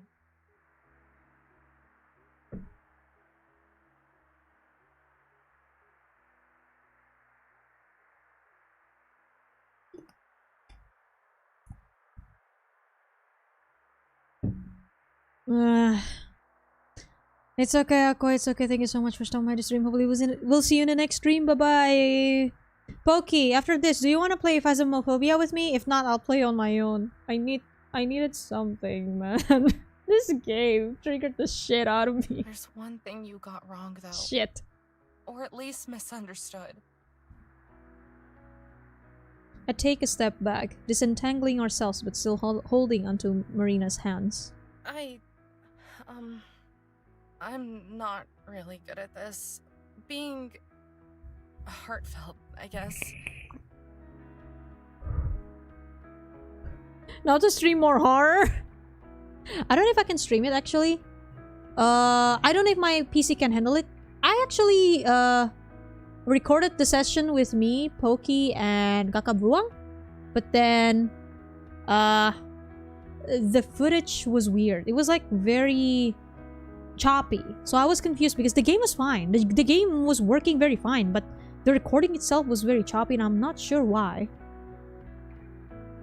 I guess I can try to do it on Discord.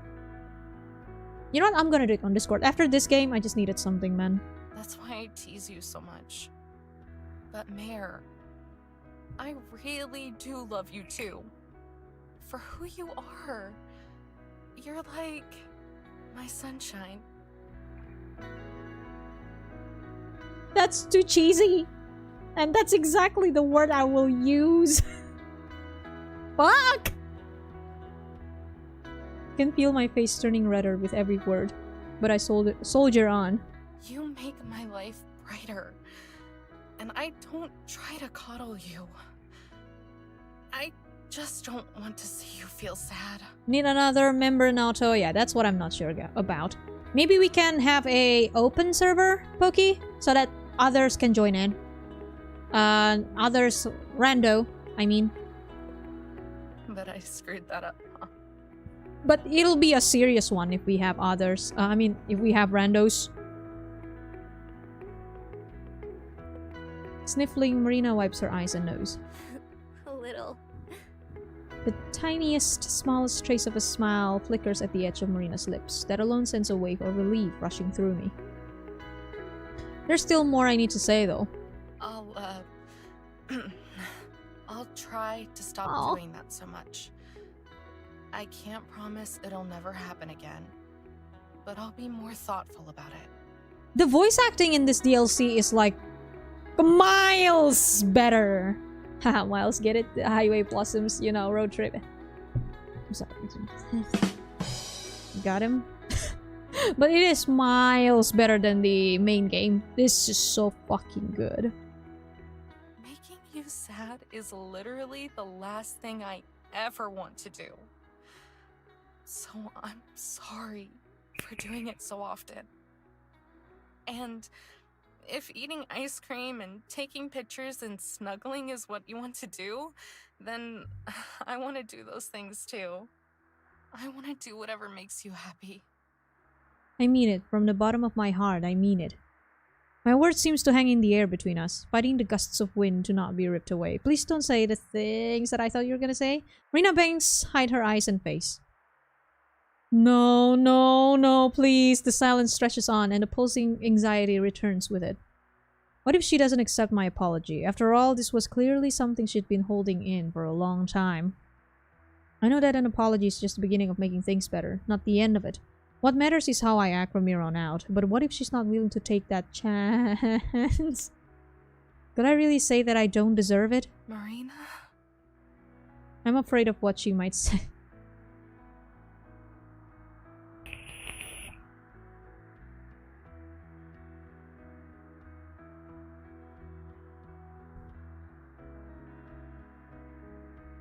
But then she laughs. Oh, thank fuck! I was waiting to see if you had any other embarrassing stuff to say. Thank you! Thank you for at least going in a good way! Ah, okay. Woo, we're good, everyone! I laugh, sigh, and if I'm honest, sob all at once. You're such a dork. Thank you for going in this route! I don't need more suffering! Fuck! She pokes me on the nose. But you love me. I poke her back and then put my arms around her again. Yeah, I do. A lot. You know, when I talk right now, you know, the way I talk about relationship stuff, issue, I sound like I know a whole lot. But trust me, I only know after I lost it. It's, quite a regret that I realized it way too late. I guess. And hey, I really meant everything that I said. Sorry. And I'll do better. For real this time. Good. Because I love you too. Oh. Oh fuck, no. Shit. I'm okay. I'm okay. Shit. Fuck off. Shit. For the first time all day, Marina leans forward and kisses me. And she pulls back and smirks. Seeing you cry too made it a little better. She nuzzles into me, and for a moment it may as well be only us up there. It's starting to get late and the sun is setting behind the Black Mountains. You know, there's not that long until the convention closes. Is there anything else you want to do? I'm fine.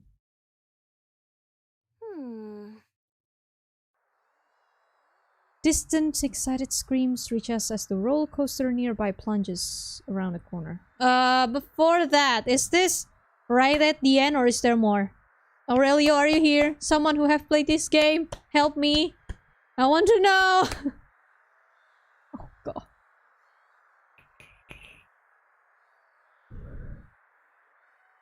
Because if this is right at the end, I don't know. If it's right at the end, I will probably continue. If not, I will leave it there.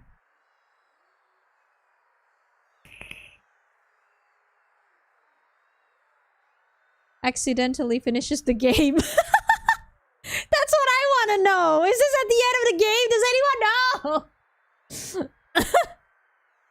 Maybe there's one thing.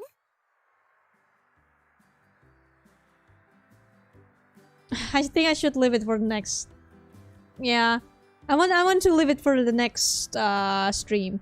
I can also go back and try the Marina point of view as well, so that we can know. So I guess we can do that. You know what? I'm gonna leave it there.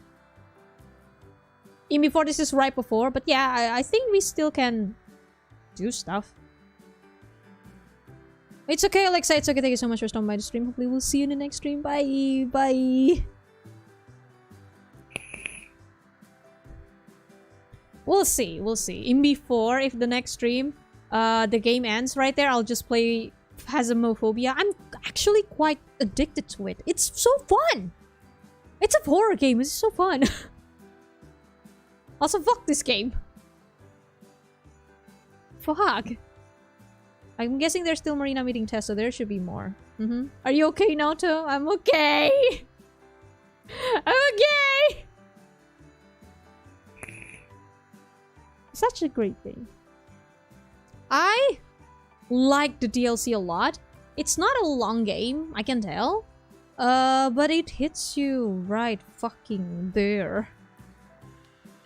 It's so good. Oh, girl, cool. Trust me. This game is fucking amazing.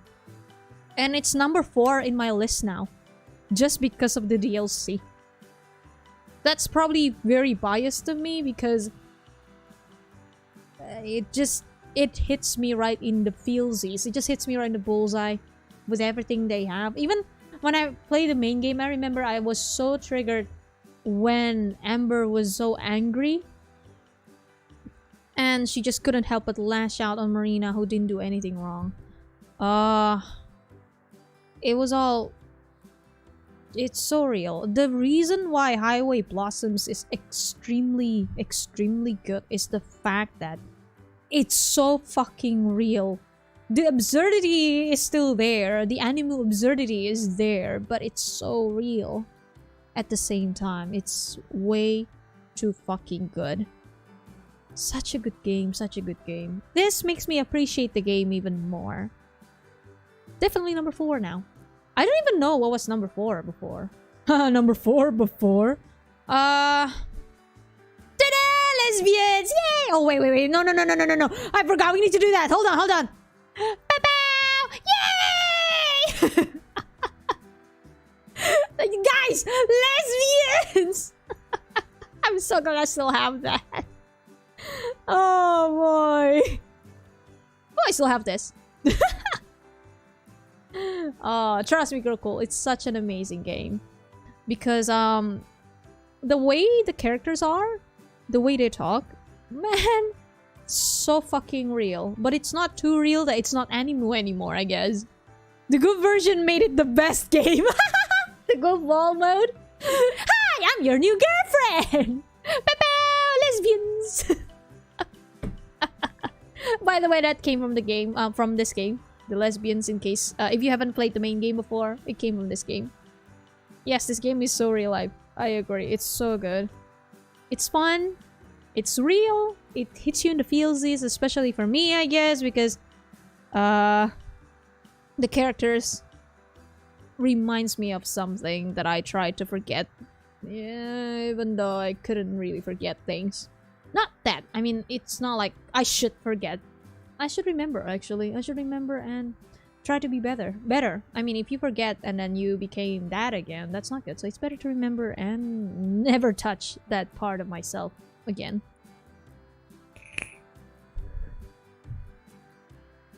What a great game.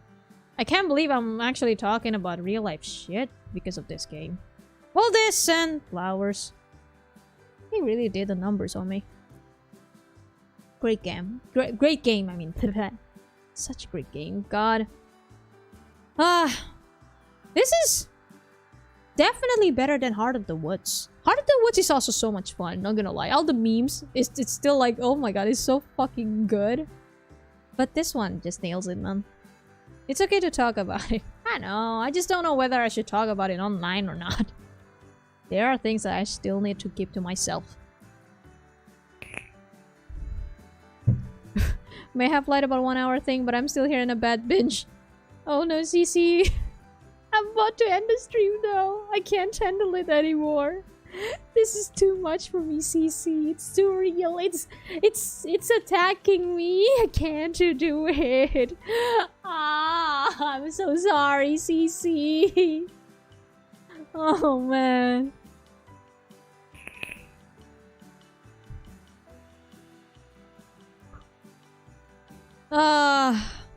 What else to talk? Life is hard for me, so makes me understand, bro.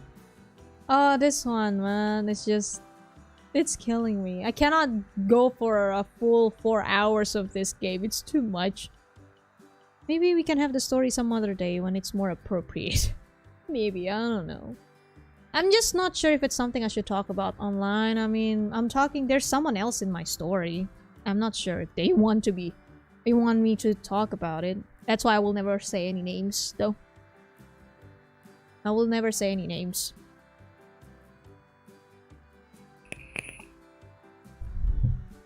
I just need more English voiced VNs. I doubt anything will top this voice acting, though. This one's pretty good. I'm looking forward to Heart of the Woods. I don't know. Maybe it'll be called Remaster or something. I'm not sure. There will be an English voiced version, right? It hasn't come out yet, is it? If it has, I would love to not play it on stream, but I would love to play it on my own. Because there's fucking Kira Buckland. 2B? Fucking 2B? Also Umi? Good lord. Not the stories again? Hell yeah, dude. Although, Sissy, I think you already know the story. And then that's cool too. Now tell your stories are yours to tell or not tell. I guess so. It's just that I can't help it. I'm actually, now, the current me is the kind that I love telling stories. And I feel like it's like a defense mechanism when I talk about it, because me back then never talk. I was quite a loner, I guess. I don't talk about anything at all, to the point of it made me self-destructed. And that's why I'm talking a lot now. I'm talking about everything now. It does makes me feel better. Just not sure if online, if it's like to friends, someone I talk to on daily basis or something like that, I'm fine with telling. Kira Buckland is supposed to be in it? Wait, you don't know story? In Heart of the Woods. Morgan! She's Morgan.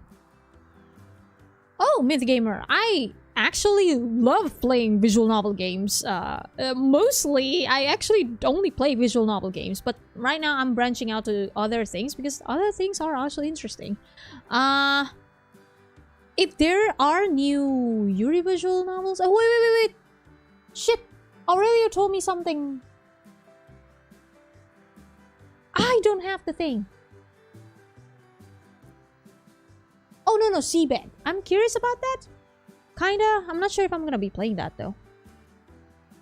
I'm not sure if I'm gonna be playing that or on stream, but it was pretty interesting. I see a little bit. It's very old, however, so I'm not sure. Jesus, that line hit me hard now, though. Oof. I mean, it's better that way. That's what I've learned, at least. I've been told a lot that I always keep things to myself. I know you can't tell right now since I keep talking about things in my life, in my real life. I used to keep things to myself to the point of it's ruining my life. It's ruining me. It makes me lose my sanity because I keep it to myself, and it's not healthy. It's not healthy to be like that. And that's why now I have learned to talk about it. And you know what? Shit, it does feel better. It does feel better. It's so hard the first time since I wasn't used to that. My entire fucking life all I knew is how to keep things to myself, and I thought that was the correct thing, but it hurt me and hurt everyone around me. So now I'm the exact opposite. I don't stop talking about my own life now, and at this point everyone know my entire fucking story. Cece, for example. Cece knows that. But Cece's my friend. Okay, buddy? That's why you know. I'm popping in and out of girls. For whatever you play, bro. Oh, man. But yeah. I highly suggest you to talk like this to someone, whoever you want, even strangers.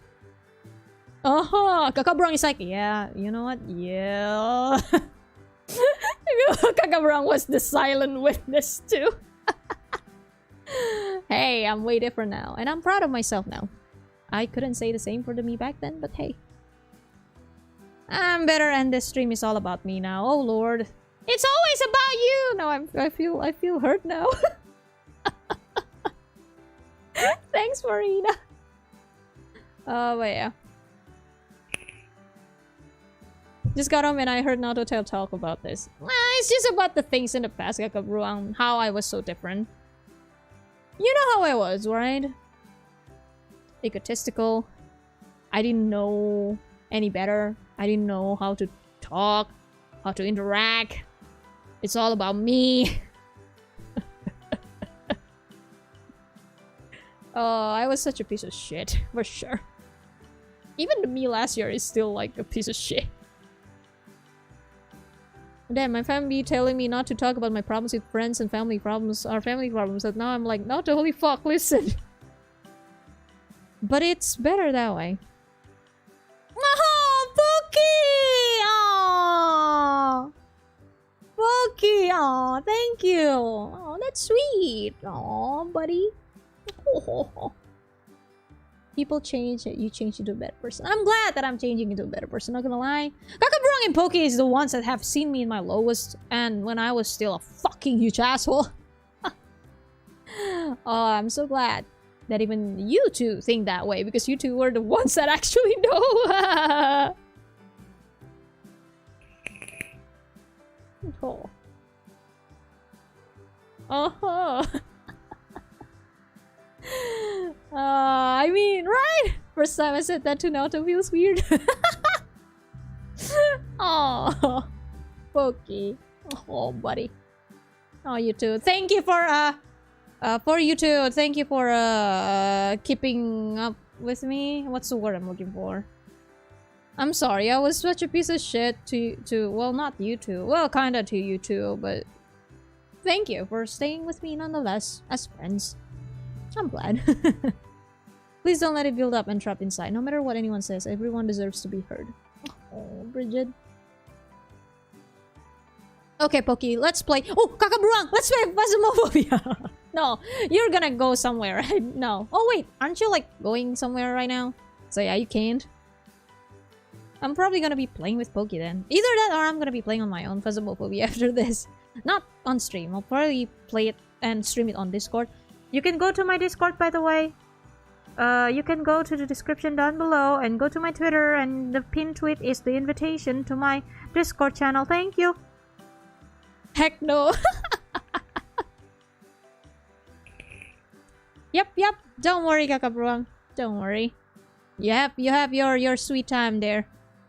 You know what? Thank you, Nata, for being a bad bitch and listening to me and helping me. I wish I could return the favor. Hey! You are, Assisi.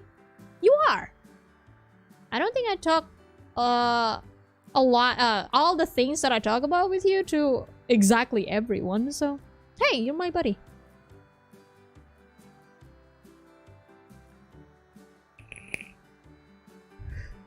Genshin. I know everyone is playing Genshin. I'm not interested. Well, I'm just not interested in mobile games. That's why I haven't been playing Love Live stuff.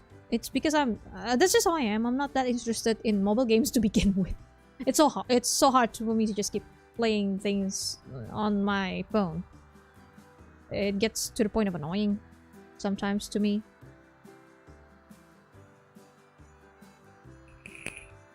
It can be in PC, and it's a pain in the ass to set up.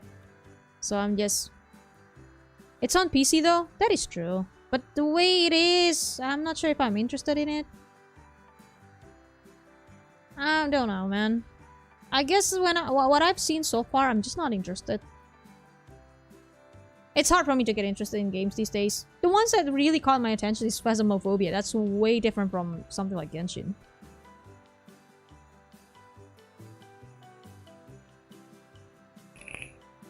Oh, Kaki. Read the description. Thanks. That's all I'm saying. Read the description. Thank you, everyone.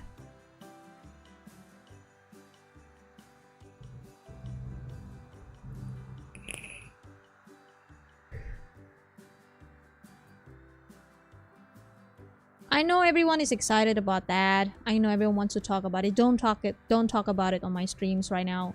I don't want to hear anything about it. Obviously, I want to be in the dark. So I don't want anyone to talk about it at all.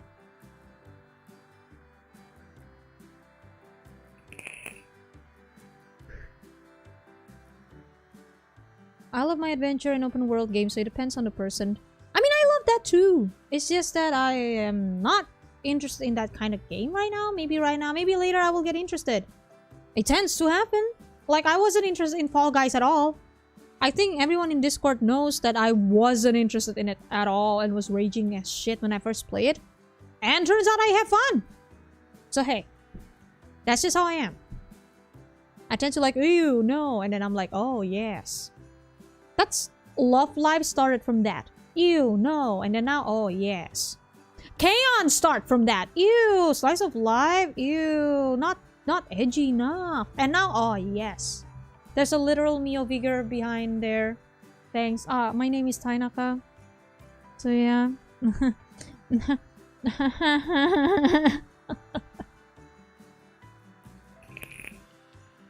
So don't worry.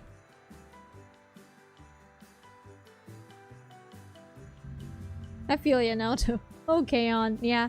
I hated K-On! And I hated Love Live. I was a hater. A legit hater. I was like, ew, why do you watch those? Those are like pansy anime. Oh no. For both K-On! And Love Live. Look where I am now. What the fuck? What the hell? Thank you for the donation. Why? Why? Stop! Stop. Oh man. Yeah, it was... I'm weird like that. I don't like a game, or I don't like something, and then in the end, when I actually do try it, and find like, okay, fine, I'll try. And I'm like, oh, I actually like it. Subnautica, I wasn't interested in it at all, too. I love the game. Yet Naruto made me to be a Love Live fan. Hey, that started not from me. I mean, yes, me to you, but I was a hater. That was the truth. The until Tokyo Dome concert happened, I retired. Oh boy. Yeah, Love Live. I'm glad that I didn't went about Love Live the way I did for that other thing. Not gonna lie, regarding idols. Is this a talk now? It's a talk now. Fuck. I'm so glad that the way I went with Love Live is not how I went with things that happened years ago. I don't want that to happen again. It's just stupid when I think about it. Just obsessing over it way too much to the point of it's your entire life. I mean, that's fine if you're do it in moderation. In moderation, everything is fine. Something like that's fine. But obsessing it to the point of it's hard to explain. I guess it only makes sense to people who knew how I was back then. So something like that. If it's that far, that was great. Like to the point of personally involved. There we go. Personally involved with the things. I don't want that. I'm so glad I don't even want to know. Maybe I know a little bit, but I don't even want to know what's going on behind the scene with Love Live stuff. That's just gonna ruin it. Ruin everything. When you're liking idols or you're a fan of some idols, never ever get to know what happens behind the scene. Trust me. I remember I made an appointment with Lantis at 2 AM but arrived at 9 AM just for the merchandise. Oh no, 2 PM. And Naruto's Love Live t-shirt. Oh yeah, that one. Thank you for the gift. That was the gift, right? Haha, I deluded Naruto earlier, but considering how much of it hit home to Naruto, I needed to ask at least before more jokes can be made. Oh no, it's okay, Bridget, it's okay. You didn't do anything. Bridget, no, calm down. It's okay. I'm triggered, but I basically moved on. If that makes sense, like I was triggered. Not you, the game. But I actually have moved on from that. It's just to be reminded doesn't mean the pain go away, if that makes sense. Moving on doesn't mean you forget. Right? So of course, sometimes you remember and sometimes you remember the feelings. And that's it. And that's it. That's literally it. Can we see your Mari in the background? That one? That one, Mari? Too far. Too lazy. Wait, is it t-shirt or light stick? T-shirt! Kakabruang. I don't have the light stick. It's t-shirt. Lanti-san, you're very early, me. Yeah, I need coverage for the concert from the fan point of view.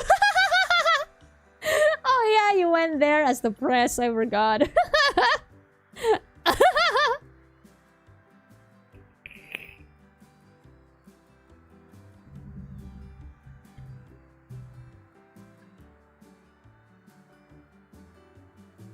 After, if you forget, it's not exactly moving on, but rather more ignoring it. Well, it depends, but yeah. Yeah. Forgetting it is not a good way to move on. You sometimes need to remember it so that you won't ever become like that anymore. That's what I think about it, at least.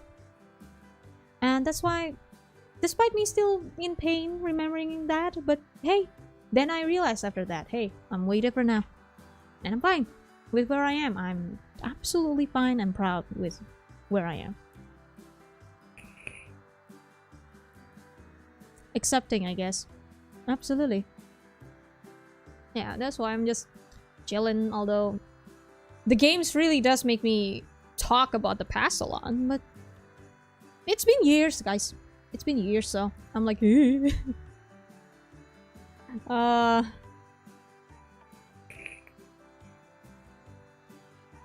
and yes, Nato still dumb, no debate. Hey! Like the 5 stage of grief.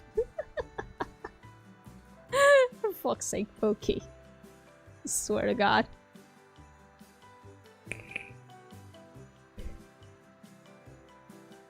Nato is dumb, Pokey 2020. Son of a bitch. Oh, yeah, mistakes are all like that. You fall into the well that is your mistakes, but hitting rock bottom can only mean going up from there. Yeah, absolutely. Absolutely. I never thought I'll be where I am. If you were to ask the me a year or two ago that I'll be who I am right now, I don't think I would believe it.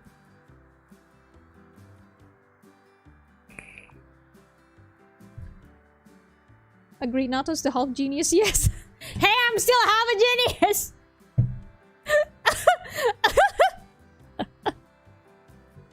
Fuck.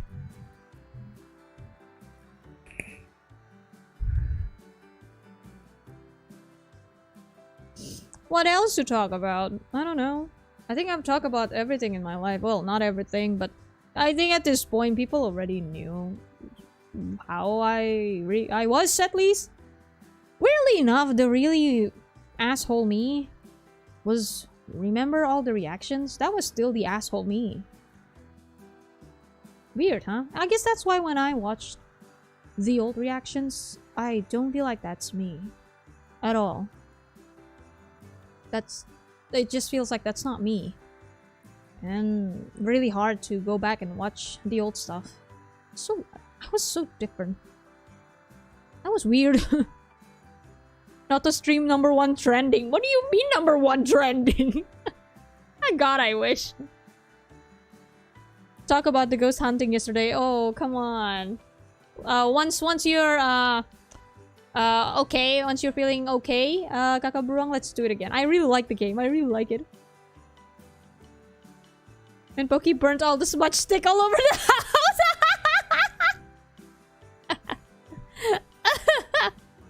Oh no. Oh. Yeah, I want to play more. I think I'm gonna be playing more later. Not on stream. Well, stream on Discord. I will totally try that. Just to know whether I can actually stream it or not, because it was weird. Maybe it was the Streamlabs. Maybe it was the OBS. I'm not sure why. The CPU is really bad these days. With the OBS, I mean, it's 35%. That doesn't sound good. Maybe that's why?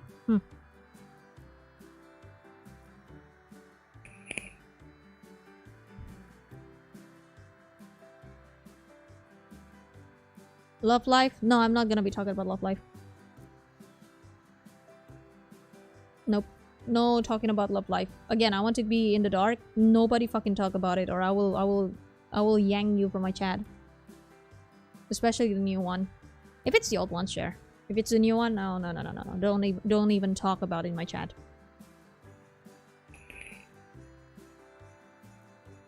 Watching you guys play the game made me want to get it. Oh, girl, cool, trust me, it's so much fun. Girl, cool, do it. We need another person, girl, cool. Do it. Thank you, CC. When y'all talk about LL, I will spank. Yeah. Keep it that way for that. I don't want to hear it. Girl, cool. We need one more person so that we can finally try the school. And the asylum. I've tried the school with randos before. God, it was awful.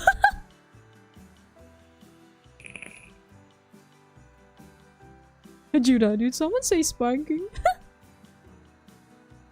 Oh, man.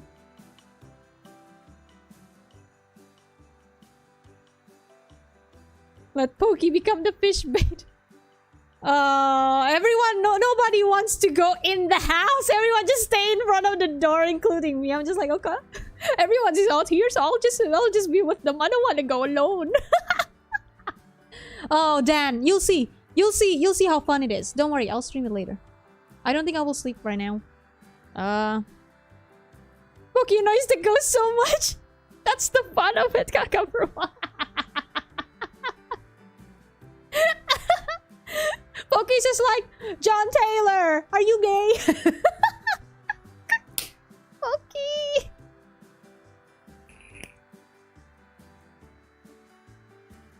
I will be honored to be the bait. We almost died. Oh yeah. Hold on, do I still have the thing? Do I still have the screenshot? No, I don't have the screenshot. I forgot. It was a video. Shit. I thought you were gonna say John Cena. I'm tired. Cece, that's exactly what I said. That's exactly what I said when I heard John. And then Pokey's like, oh, what's the name? Pokey's like, John Cena? I was like, John Cena. John Cena! That game sounds fun. You can probably scare some of your friends, maybe. It's so much fun, Dan! It requires a mic, right? Yes! It needs a mic. You need to talk! You need to talk. You need to actually talk. Because there's a... When you call the ghost's name, you basically anger the ghosts. And we can talk in-game and it's so much fun. If somebody's far away in-game, all you can hear is just hey, hey, and you need to scream in order for the other person to hear you. It's so fun. And then if you're too far away to talk to each other, you can use the walkie-talkie. It's so good. Such a good game. It's a very interesting concept. It's a really good one. Now it's like, okay, me, huh? What? Oh, was that when the ghost appeared? Was that when the ghost appeared?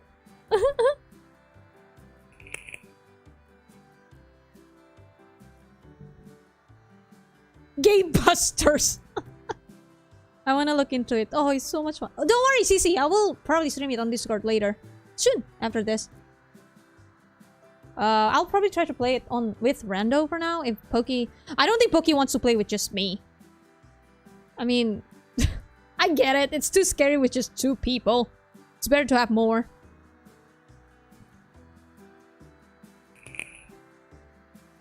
The John Taylor in front of the house. Oh yeah, definitely that one. No, go back! I remember I was like, go back! Because the ghost was literally walking towards Pokey. It's right in front of us. We just... Get the fuck out of the house! Oh, man. Man, I think there's a gay ghost jokes here. Someone help me bridge the connection. Streaming before I will fall asleep. Oh. Anyways. Holy shit. Almost 4 hours. Just because I'm talking. Jesus fuck. I really want a job now so I can buy games, damn it. Can I send games to you? Wait, no. I would love to buy it for you, Dan, not gonna lie. I'm not sure if you can play... Oh, no. If Pokey can play it, I think you could. What about 16 player? It will go crazy. I don't think it can go... It's only 4 players. With Gamer. Unfortunately, it can only take up to 4 players. It's okay, CC. It's okay. Thank you so much for stopping by the stream. Hopefully we'll see you next stream. Good luck on your homework, man. Bye-bye. Bye-bye. It's okay, Gurkle. You don't need to get it right now. No pressure. Jesus fuck. It's okay. Calm down. Calm down. Calm down, man.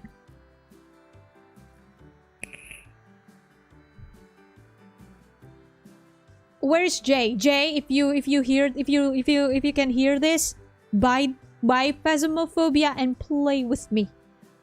Jay, we need everyone who screams because of all the ghosts. And so it'll be like a choir of people scared, being scared. I think I'm gonna be playing that a lot now, on my own time. Not sure about streaming. Again, I don't know why it was choppy, so... And when I watch my Resident Evil 2 Remake stream, sometimes it went choppy here and there. Not every time, but sometimes. Not often, but too often for a stream, I guess. And I was like, maybe it's because my PC cannot handle it. My PC is very old, guys. I know I just upgraded it, but I only upgraded like SSD. That's nothing. My graphics card is still like GTX 960. It's shit. And my CPU is i7 6500. And it's not even a K. A very, very old CPU too, so... Jay, are you here? Can you hear me? Is Jay the ghost? Jay, can you give us a sign? Are you angry? What do you want? Singing for gay ghosts instead of real ghosts. One day they will come. For now, we will scream. Sing.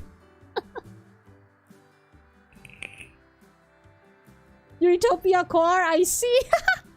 Mod the game. I don't think you can mod it. I don't think you can mod the game, unfortunately. Is your computer Windows 10? Yes, it is now Windows 10. That's what I upgraded.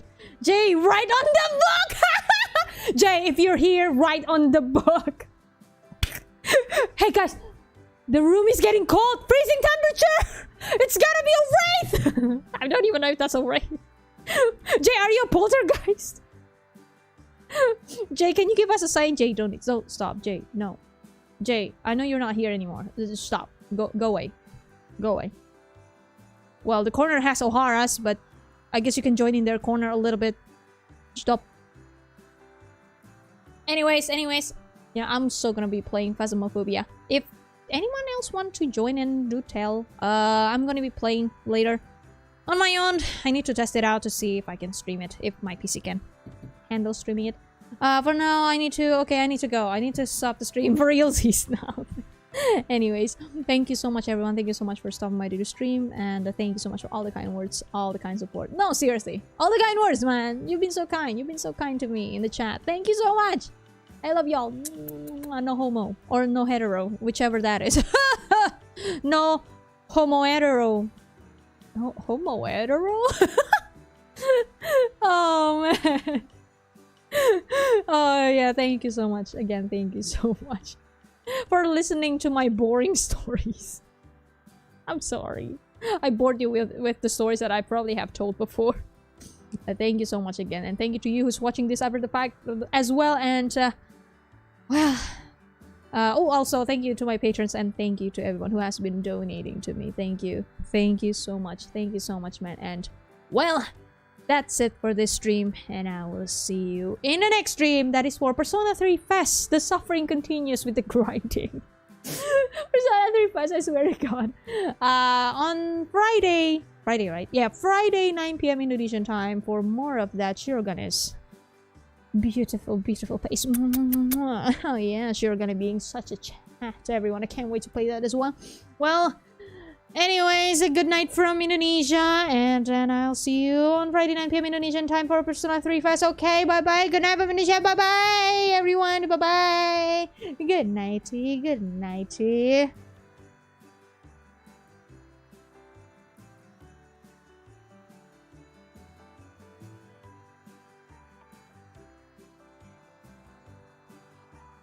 Go!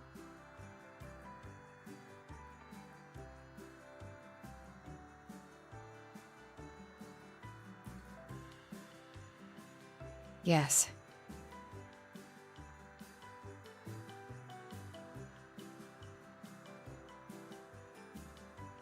you guys horny? Yes. No.